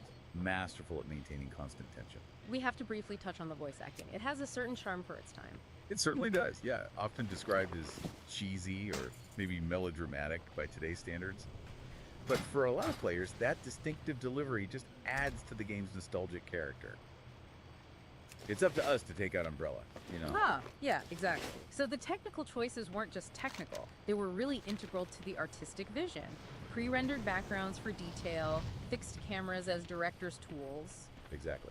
The technical solutions were fundamental design choices. They served the game's core purpose, creating intense, atmospheric survival horror. And puzzles were a big part of that whole survival loop, too. A central pillar, yeah. Woven right into the exploration and the narrative. You're finding items, deciphering clues, manipulating objects, often classic lock and key stuff, but integrated into the environment, even the lore. Like arranging statues or sorting bookcases, figuring out power switches, or those card suit valves in the police station. Yeah, right, exactly. They weren't just abstract obstacles. They felt like parts of the environment itself, often tied to the history or the characters within Raccoon City. And the level design used what you might call recursive unlocking. Where am I supposed The to map go? wasn't linear. Solving puzzles opened new areas, sure, but you'd constantly find yourself backtracking through places you'd already been, only to find new paths, or, more often, new threats had appeared. It encouraged thorough exploration while reinforcing that feeling of being trapped in this nightmarish labyrinth. And items and puzzle parts were often placed strategically to sort of subtly Yeah? nudge you in the right What do you direction. want? Smart design, yeah. You Puzzles looking at served me? multiple purposes. They Big gated shot, huh? progress. They provided these little cerebral blows. Oh! And they reinforced that aggressive atmosphere. Their integration was really key to making the whole survival environment. Okay, so that's the terrifying world of Raccoon City. We've seen how RE2 refined and, well, perfected its genre now. Let's completely shift gears to a sprawling, world-spanning epic that fundamentally changed everything for its genre. This is where it gets really interesting, diving into Final Fantasy VII. Yes, Final Fantasy VII. It wasn't just an evolution. It was like a seismic event for JRPGs. It revolutionized presentation, and crucially, it catapulted the genre into the global mainstream. Absolutely. So what were the core game players were dealing with in this environment? Well, it built on familiar JRPG foundations. Active time battle systems, combat time flows even while you're in menus, adding urgency, standard stats, HP, MP, strength, magic, and of course the signature limit breaks, powerful special moves you could unleash after taking enough damage. Exploration felt really different too, right? It was a huge leap. You had the classic 3D world map for travel between locations, but the towns and dungeons themselves moved to these fully 3D field environments that you could actually navigate. That was a first for the series. And then the separate battle screen, of course. But the heart of it's gameplay customization. The thing I'll be right back.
Family.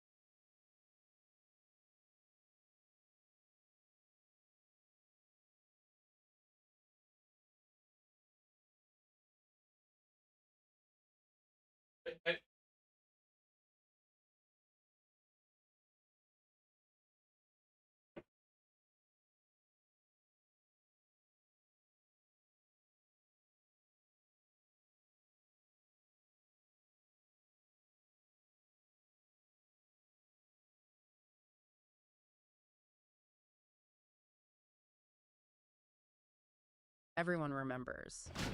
The materia system. The cornerstone, absolutely. These crystallized orbs of Mako energy, you slotted them into your weapons and armor, and they granted abilities. Get out of here, starting You had green materia for spells, red for these spectacular summon spells with incredible creature animations. Oh yeah, the summons were amazing. Weren't they? Yellow materia for new battle commands, purple for passive stat boosts, and then the really revolutionary blue support materials. You could link those with others to modify their effects, like linking all with fire to hit every enemy at once. And the materia themselves leveled up, didn't they? Yep, they gained AP and ability points from battles. That strengthened their effects, so fire would become fire 2, then fire 3, and sometimes I like it seeing the unlocked mobs I entirely new need to abilities kill on the from a same distance, orb. so that's What pretty was nice. so revolutionary about that compared to older JRPGs? The sheer flexibility. Unlike games with rigid character classes, pretty much any character could equip almost any materia, assuming their gear had the slots. Right. This just opened up deep experimentation and customization. Players weren't locked into roles. They could architect their party's abilities from this incredibly versatile toolkit. The combinatorial possibilities, especially linking those support materia, added layers of strategic depth that were just unparalleled at the time. It's still one of the most praised, most memorable JRPG systems ever. The world itself just felt massive, full of secrets. It was vast. You start in the sort of confined, tiered city of Midgar, but the game quickly expands to a global scale on that 3D world map. As you progress, you get vehicles, a dune buggy, the tiny Bronco airplane, and eventually the iconic Highwind airship. That lets you fly over obstacles and reach basically any location on the map. Speaking of getting around the world, we have to talk about chocobos. Ah, the chocobos. Yes, not just rideable birds for faster travel, but a surprisingly deep system of catching and breeding them. Breeding! Yeah. You use specific nuts and pairings to breed birds with unique abilities, ones that could cross mountains, or rivers, or even oceans, all to access hidden areas and find powerful materia. The ultimate prize was the gold chocobo. Wow. The world was deliberately packed with optional quests, hidden locations, side stories. It explicitly rewarded exploration on this grand scale. That transition from linear Midgard to the huge open world map. It instilled this powerful sense of adventure, freedom, discovery. And adding to that sense of a vibrant, lived-in world were all the minigames. Oh, so many. And they weren't just like throwaway distractions. They added unique character and a ton of replayability. The Gold Saucer Amusement Park was the main hub. Right, yeah. You had Chocobo Racing, which was almost its own complex game with managing stamina and items. G-Bike snowboarding, the submarine hunt. And there was that Fort Condor strategy battle thing, too. Exactly. These mini-games gave you valuable breaks from the main quest, often rewarded you with unique items or materia, made the world feel more vibrant and less purely focused on the main plot. And sometimes they even featured important character interactions, like the Gold Saucer date scene. They really elevated side activities to a whole new level. Now, the narrative. This is where FF7 truly, as you said, swung for the fences in terms of scope themes. It started focused, relatively speaking. Cloud, this ex-soldier mercenary, joins the eco-terrorist group Avalanche fighting the Shinra megacorporation. Shinra's draining the planet's life force. I get no But it respect around escalates here. rapidly. Fundamentally, the return of Sephiroth, this legendary soldier everyone thought was dead, that completely changes the stakes. Apparently, you can get played early Wound now. the planet with a giant meteor, absorb the life stream as it Stay rushes to heal strong. the wound, and basically become a god. Okay, yeah, big stakes. Huge. It sends the party on this desperate global pursuit to stop him. This was truly epic in scale, spanning continents, huge cast, threatening the very existence of the planet, world-altering events. And the characters, they felt incredibly deep and complex for that era, didn't they? They really did. Intricate backstories, significant psychological development. I mean, Cloud starts as this seemingly arrogant mercenary claiming to be soldier first class, but his journey becomes this profound identity crisis. He has to wrestle with fabricated memories, past trauma. Right, the whole Zack thing. Exactly. Go, Ultimately, go! reconstructing his Move true it! self with Tifa's help in Hit life. the Can I not road! use my Journey of trainer? Self-discovery and acceptance explored with the depth. Oh, I rarely just get seen the in spell games. automatically now. Aerith, Okay. the flower girl, the last of the ancients, the Sectra, her connection to the planet, her gentle resilience, I and know. then Whatever. Her death is arguably one of the most iconic, shocking, impactful moments in all of video game history. Do No not question. The waste my director, time. Tacy's, intentionally wanted it to be sudden, irreversible. A true emotional Hit the turning road! point, reflecting the kind of senselessness of loss. It just sends shockwaves through players worldwide. Tifa, Cloud's childhood friend, the martial artist, she often felt like the group's moral compass, maybe. Absolutely. Indispensable in Cloud's psychological recovery, acted as an anchor for the group. But she also dealt with her own trauma from Nibelheim, grappled with moments of passivity, guilt. She wasn't simple. And Barrett, the initial Avalanche leader, starts out purely driven by revenge against Shinra for destroying his home, costing him his arm. But his arc is really about re-examining those violent methods, shifting his focus from pure vengeance to protecting the future specifically for his adopted daughter Marlene and for the planet itself. It's more than just revenge by the end. And Sephiroth, the antagonist. His motivation goes way beyond just standard bad guy wants power. It's rooted in this shattered identity. His descent from legendary hero begins I suppose when I he was discovers supposed he to was part keep of that the key. Genova project, an experiment. He mistakenly believes Genova is his mother, etc. Right. This revelation just destroys his sanity, leads to this intense nihilism, a twisted messianic complex. His plan is driven by a distorted sense of destiny, perceived revenge, insatiable power lust, a profound god complex. It's complicated. And the themes they were exploring were genuinely complex and mature for the time. Definitely. Environmentalism is front and center, Shinra's exploitation versus the ecological consequences. Corporate greed versus preservation. Highly relevant then, still highly relevant now. Themes of identity, loss, trauma are woven throughout, especially in Cloud's struggle and how characters are shaped by profound loss. It even touched on Hey, mental health, how you didn't it? doing? Through Cloud's journey, his dissociation that... Keep your ear to the ground. And the life stream concept itself Keep it explores real. these really profound ideas about the cycle of life and death, the flow of energy, the destination of souls.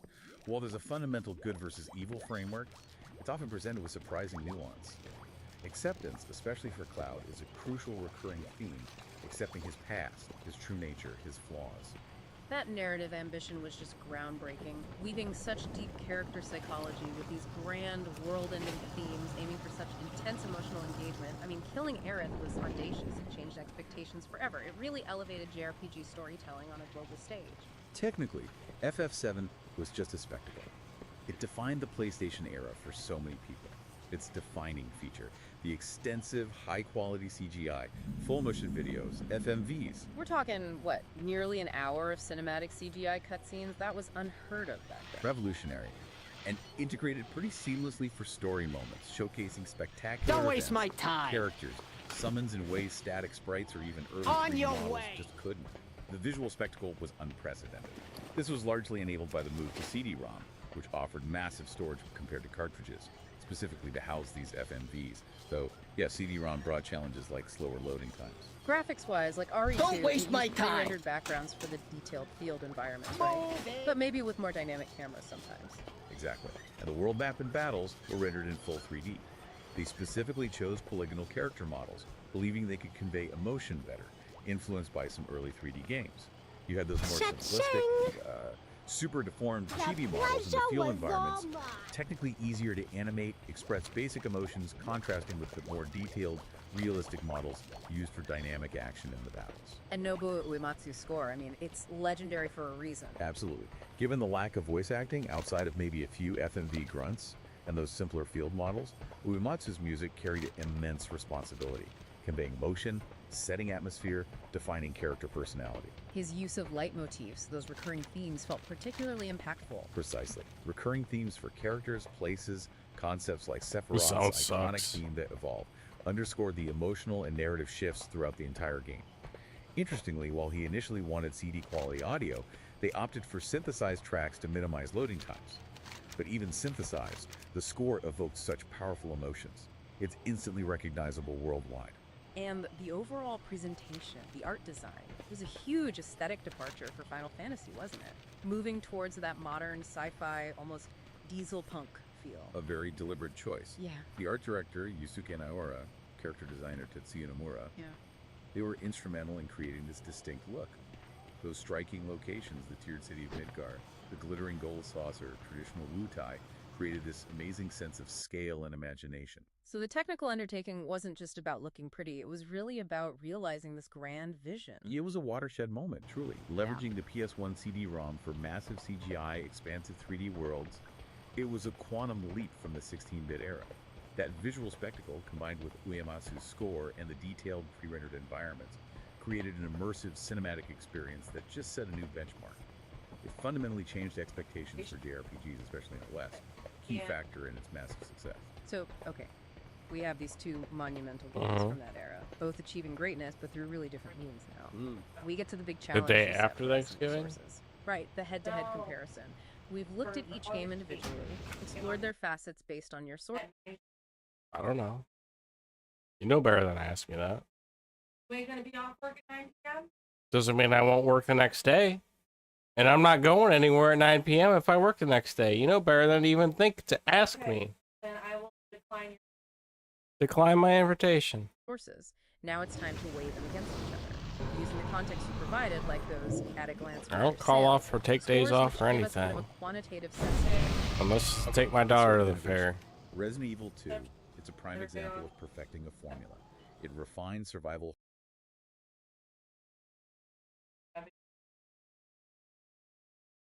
What time is it?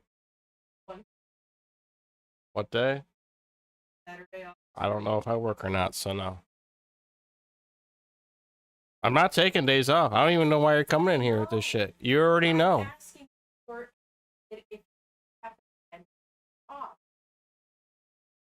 That's a pretty last minute thing, Laura, and I'd rather not rather not even worry about it.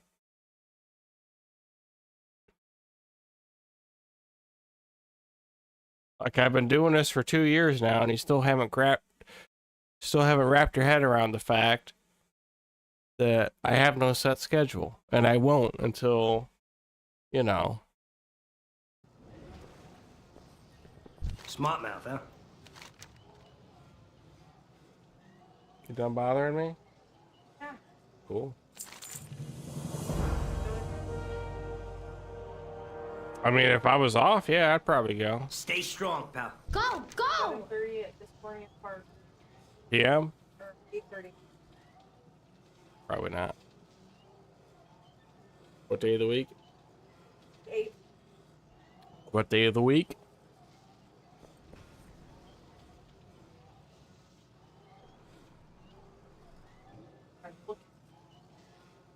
Move it! Friday. Probably not.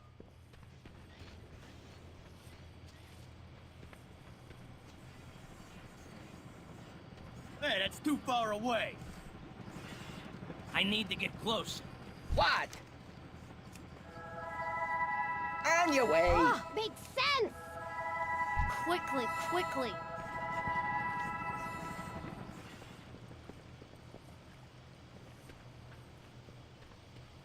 No loitering, whatever that means. Yeah, yeah. Quickly, quickly! Hey, I got your back. It's my way or the highway, pal. What's shaking? I ain't getting paid to chat. Security. Quickly, quickly! Extortion. We do it all. Pretty dumb quest. Horror gameplay, atmosphere. What are you doing? Near perfection. The AB scenario. You're just standing back there like some chick off of Paranormal Activity. No, seriously, what are you doing? Typing, sorry. Then type somewhere else. My dresses are in here.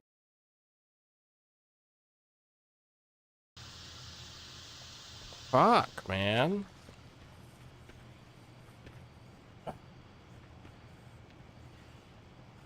Oh.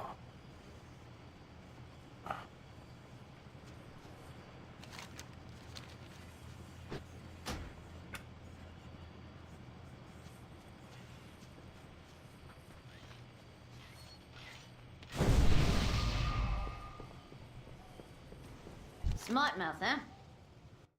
Was a genuinely novel structural innovation for replayability narrative layering. It also began that subtle push towards a very deliberate choice. Yeah. The art director, Yusuke Naora, character designer Tetsuya Nomura, they were instrumental in creating this distinct look.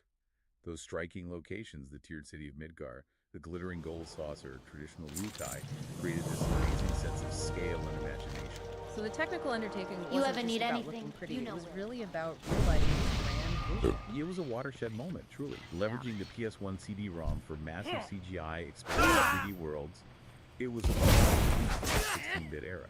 That visual style combined with feeling off environment, immersive that just set a new benchmark. Fundamentally changed expectations. Key fact.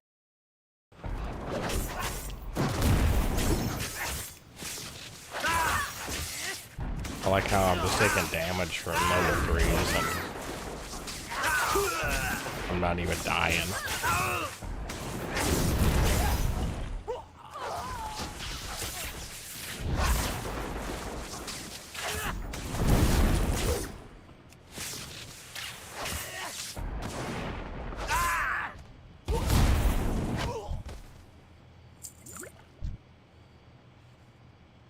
You see what the goblin starting zone looks like in Legion?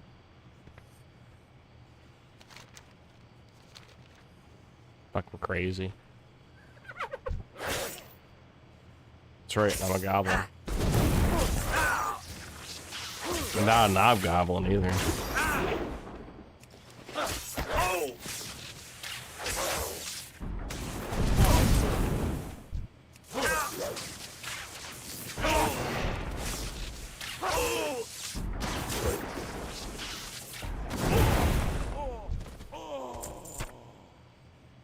Why even give you food at this point? I can't turn these tutorials off, no matter how hard I try.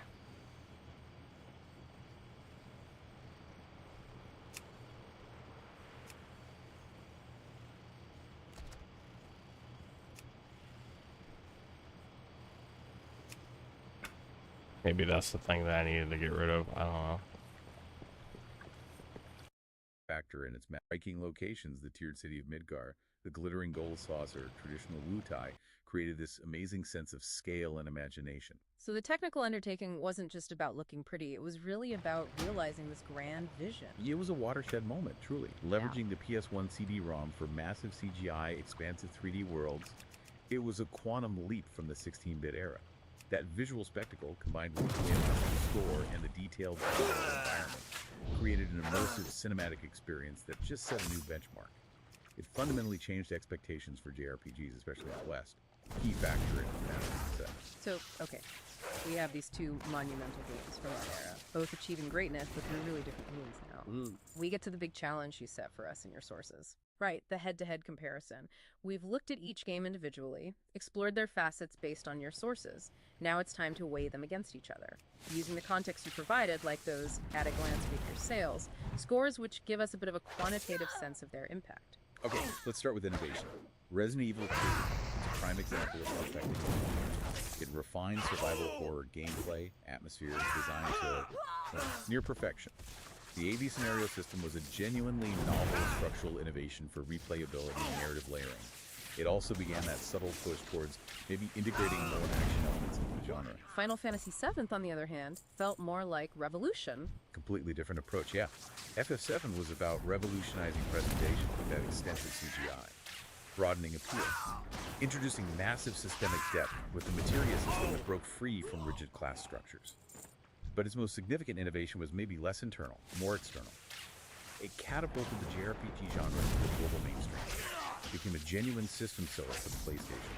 Its impact on the landscape felt genuinely transformative and disruptive. How about storytelling, character, and themes? RE2's narrative is potent, tightly focused. Immediate survival, escaping a localized catastrophe. Motivations are relatable. Duty, search, protection. Character development comes from being forced into survivors by the horrors they face. Its narrative power comes from the atmosphere, the visceral terror, that feeling of the city dying around you. It's lean, intense, incredibly effective within its scope. FF7 just aimed for something much, much grander. Vastly more ambitious. Epic in scope. Tackling complex, multi-layered themes, identity, trauma, environmental destruction, corporate malfeasance, even the nature of existence through the life stream. It featured a much larger cast, intricate backstories, profound psychological development, especially Cloud's identity struggle, Aerith's pivotal role in shocking death, Tifa's resilience, Sephiroth's complex motivations. FF7 weaves deep personal psychology into this grand world-ending conflict. Its willingness to engage with such mature, complex issues just gives it a significant edge, I think, in terms of narrative depth and thematic resonance. It's the epic versus RE2's contained, though still terrifying, catastrophe. Okay, looking at gameplay engagement, depth, replayability. RE2 keeps you engaged with constant tension, clever puzzles, critical resource management. The deliberate combat requires careful positioning, target prioritization. Its replayability comes from mastering those tight mechanics, going through the 4 distinct A/B scenarios, unlocking bonus modes like Hunk and Tofu. It's really about mastering the art of survival in this controlled, terrifying environment. And FF7. It engages you with its dynamic ATB combat, and most significantly, that incredible depth of the materia system. The customization possibilities alone offer immense strategic replayability, just exploring different character builds. Beyond that, the sheer vastness of the world, the wealth of secrets, optional quests, and the sheer quantity and variety of minigames offer countless hours of diversion and discovery.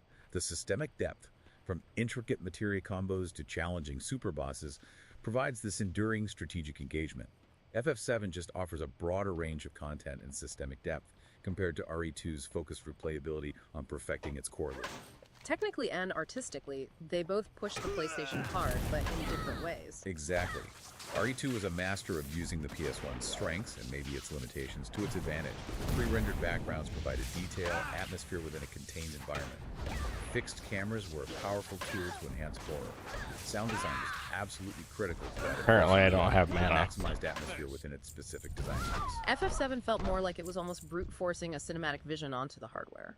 It definitely took bigger technical risks, pioneering That's and extensively using FMV CGI for unprecedented cinematic spectacle, blending 2D backgrounds with 3D characters, full 3D for the world map and I'll battles. look up and see how this score works. was iconic, carried immense emotional weight without much voice acting. Spanning 3 CDs, it was incredibly ambitious, pushed the boundaries of presentation, altered expectations for what games could look and sound like on the big screen. FF7's technical undertaking felt riskier and ultimately more transformative for mainstream perception of game visuals. Finally, lasting legacy and cultural impact. Both are immense, no doubt. RE2 cemented the Resident Evil franchise as the survival horror powerhouse, refined its mechanics perfectly, sold very well for its genre, around 5 million on PS1 according to your sources, and the massive success of the 2019 remake, over 10 million shipped, shows its enduring appeal. It's a genre benchmark. FX7's impact, though, it felt more seismic, globally. Significantly broader, yeah. Staggering sales at the time, around 10 million globally, noticeably higher than RE2 based on your figures. A colossal budget for the era. But most importantly, it just broke the JRPG genre wide open for Western audiences. It was a mainstream phenomenon, a system seller that proved JRPGs could compete on a global stage. Its characters, story, especially Aerith's death materia system, Uayamasu's score, iconic, instantly recognizable. It spawned an entire compilation of follow-up media. It even influenced narrative ambition in Western RPGs. While RE2's a cornerstone classic, FF7 really reshaped the landscape of an entire genre and altered global perceptions of what video games could be. All right, we've dissected them, compared them across every angle based on the sources you provided. Now for the big question, one you challenged us with. Which game is absolutely better overall? And as your sources and this whole analysis show, there's inherent subjectivity here, right? Both are absolute pinnacles of their genres on the PlayStation. RE2 is a masterpiece of focused survival horror perfection. FF7 is this breathtakingly ambitious, transformative epic. Let's lay out the final arguments then, drawn from the analysis. For Resident Evil 2, the case for being better really rests on its near-flawless execution of its vision. It's a paragon of survival horror design. The pacing, the atmosphere, the mechanics, every single element works in this masterful concert to create an intense, terrifying, highly replayable experience within its chosen lane. It knew exactly what it wanted to be, and achieved it with remarkable precision and polish. For Final Fantasy VII, the argument centers on its groundbreaking ambition and its profound transformative impact. It redefined storytelling and presentation for JRPGs, arguably for gaming more broadly. The deep emotional investment players felt in its characters, their fates, particularly the shocking nature of Aerith's death, that speaks volumes about its narrative power. The materia system offered an unparalleled level of gameplay depth, strategic engagement, the sheer scale of the world, the content, the minigames, provided this immense sense of value and discovery. It was more than just a game for many, it was a global event that resonated culturally. So in weighing these two titans based on the sources in our analysis, my personal expert judgment, looking at everything, is that Final Fantasy VII stands as the absolutely better overall game. Okay. And here's the justification derived from that comparison. Final Fantasy VII's defining trait is its sheer, breathtaking ambition. And crucially, the fact that it successfully realized the ambition on the PlayStation hardware, which was no small feat.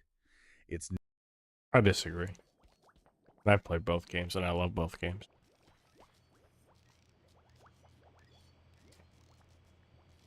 The fact of the matter is this. Alright. There has never been another game ever to do the A-B scenario system with the zapping. Ever. Resident Evil 2, as far as I know, is the only game ever to do that. Final Fantasy VII does not have a New Game Plus, so there's no replayability. Oh. Though granted, all the replayability in Resident Evil 2 is still probably less gameplay than the entirety of Final Fantasy VII.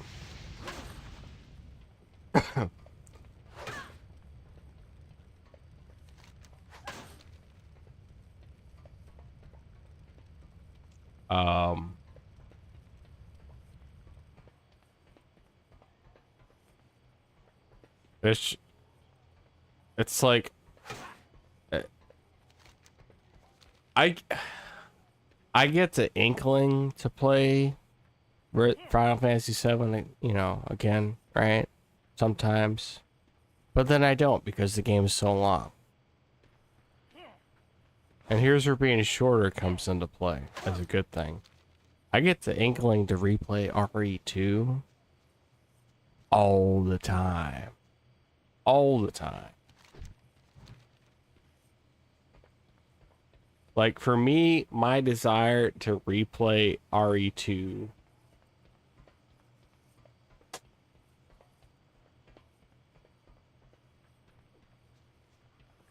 is about the same as my desire to play Halo 2 multiplayer.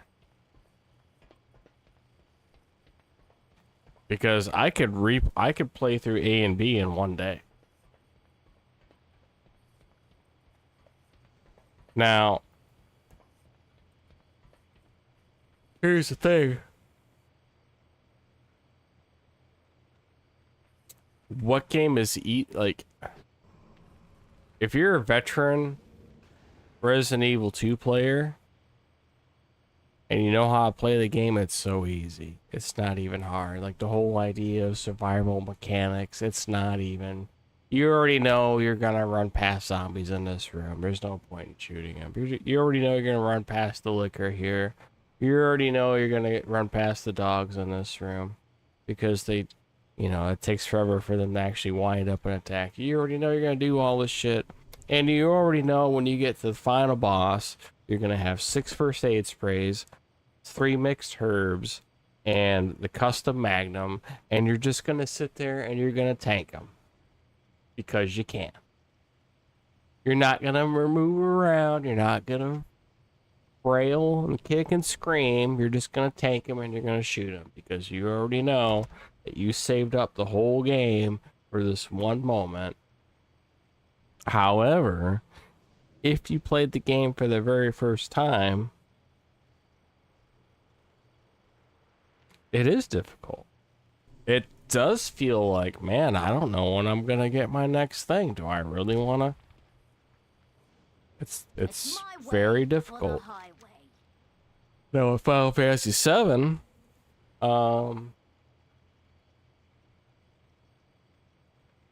there's really no point in replaying through it. So, I don't know.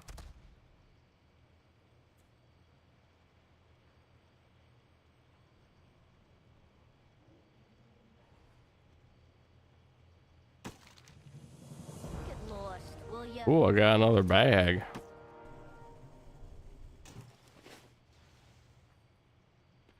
I'm so tired of this tutorial thing going. 1 second, I'll be right back. Or actually, shit, 11:21.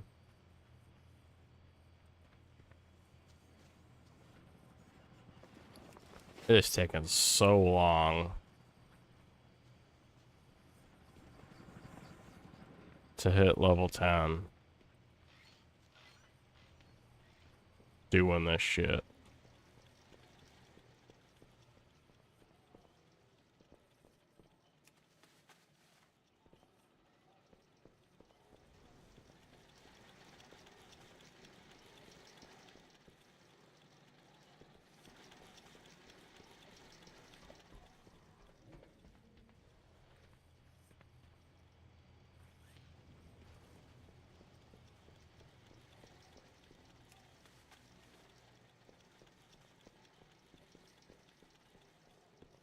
Alright, I already got the leaky stove.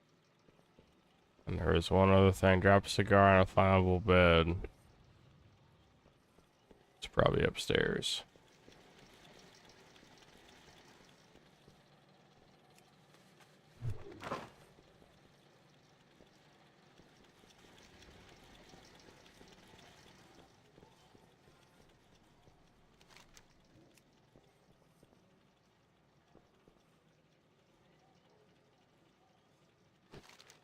So, am I committing insurance fraud in this quest? Is that what this is?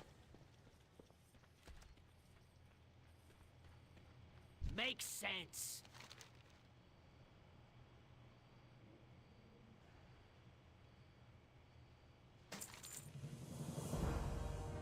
Move it! Big shot, huh? Yeesh, fuck my head off, why don't you?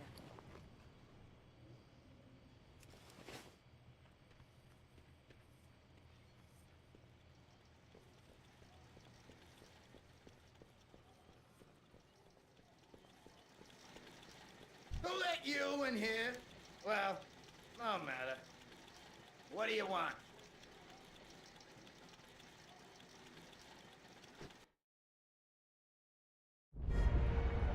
Ooh, a cutscene.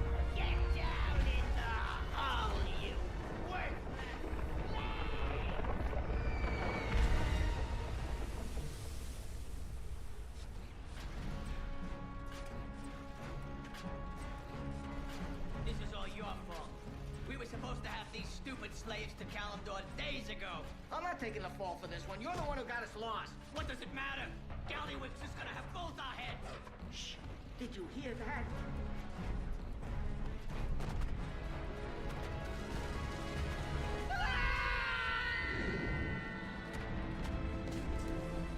Captain, who are they? It doesn't matter.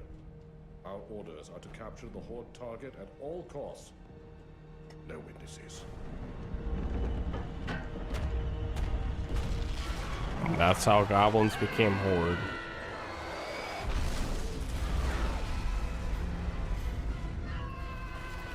Abandon ship! Make for the escape pod! Let us out! Don't leave us down here! Please!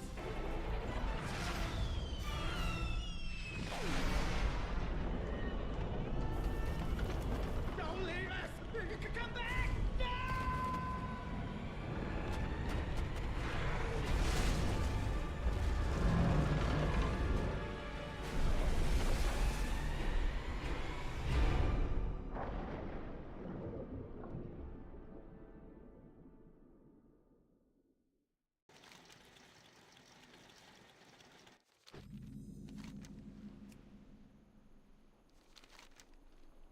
Am I in the Lost Isles now? I think I am.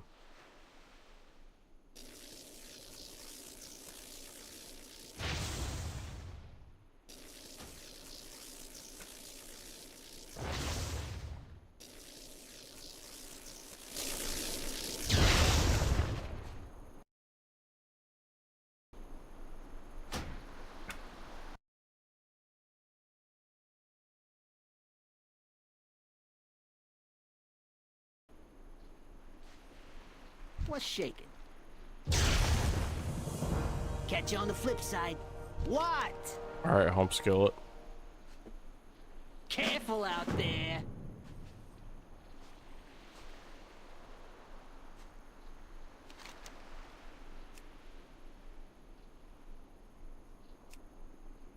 Yeah, I'm definitely going to get a,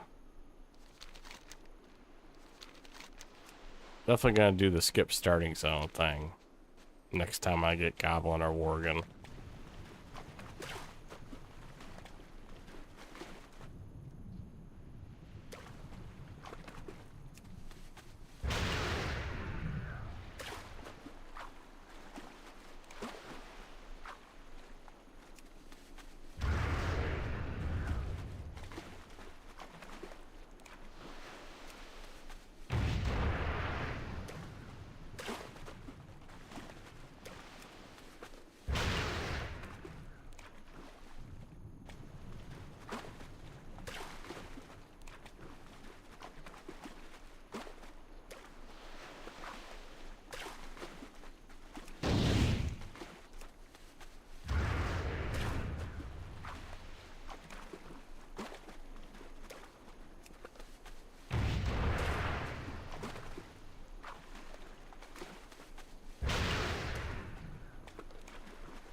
Oh.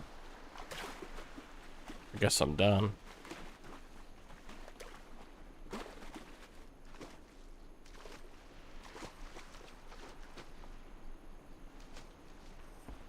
Can I help you with something?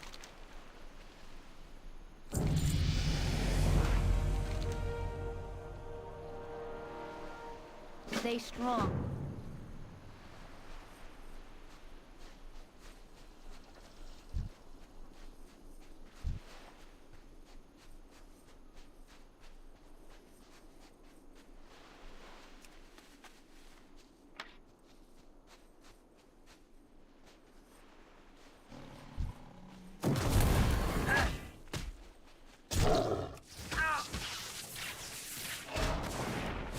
Oh, I can heal now. Good to know.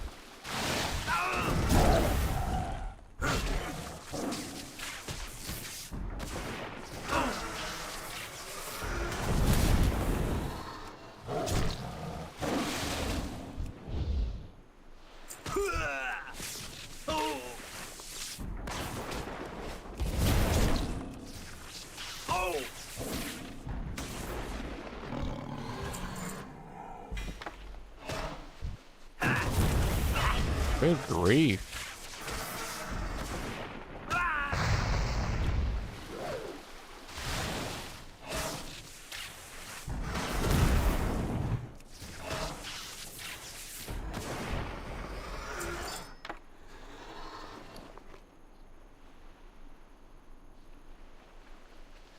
Not high enough level to use that. Oh. That's a bullshit.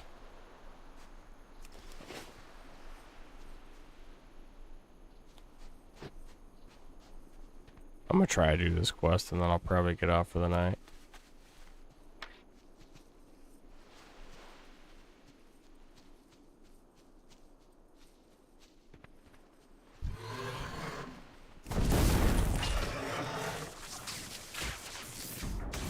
Oh, apparently I do have mana. I don't know what this bar is. And none of my spells cost mana.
I can definitely see why people think vanilla is better.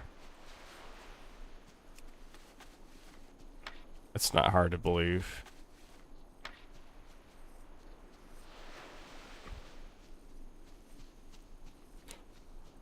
Oh. This is just like a completely different game now.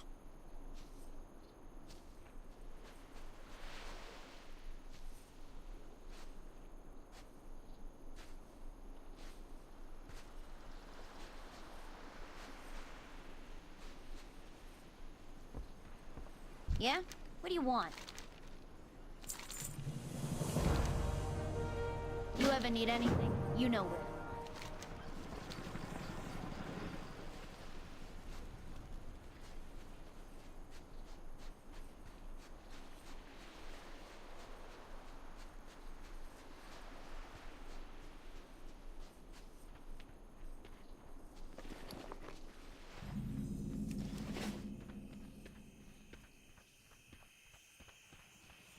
Really need to sell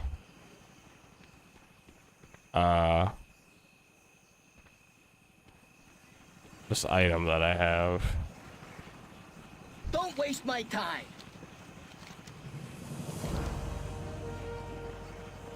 Hit the road. I'm gonna go ahead and get off here for the night though.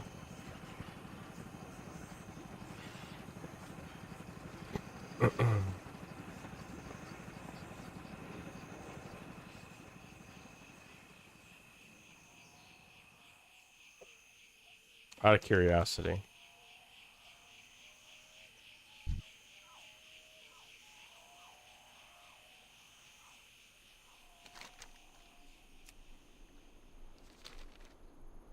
Oh no, because then I'll discover shit.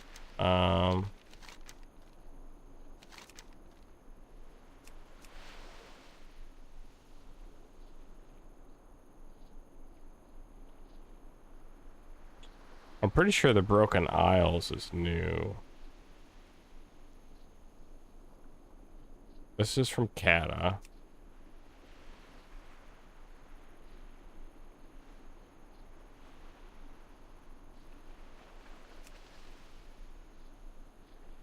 Pandaria is from Pandaria. And Draenor is from Draenor. And what was added into this was Broken Isles, I'm pretty sure.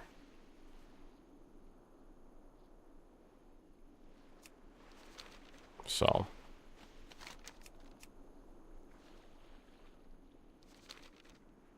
Anyway.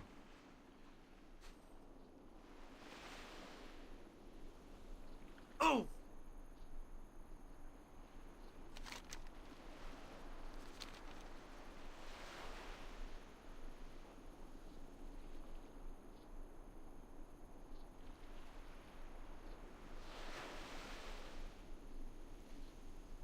All right. Thanks for everybody who stopped by. I apologize for some of the hiccups I was having earlier. It seems I solved it. Very minor sacrifice to the quality of my stream. I will look into digging out that Elgato because I think if I run my output through the Elgato and allow that to kind of handle the heavy end of the heavy lifting rather. It might be easier on my computer. I could be wrong. It could tax my CPU just as much as the other codec does, or encoder. But we'll see. Whatever. I don't care. Toodles.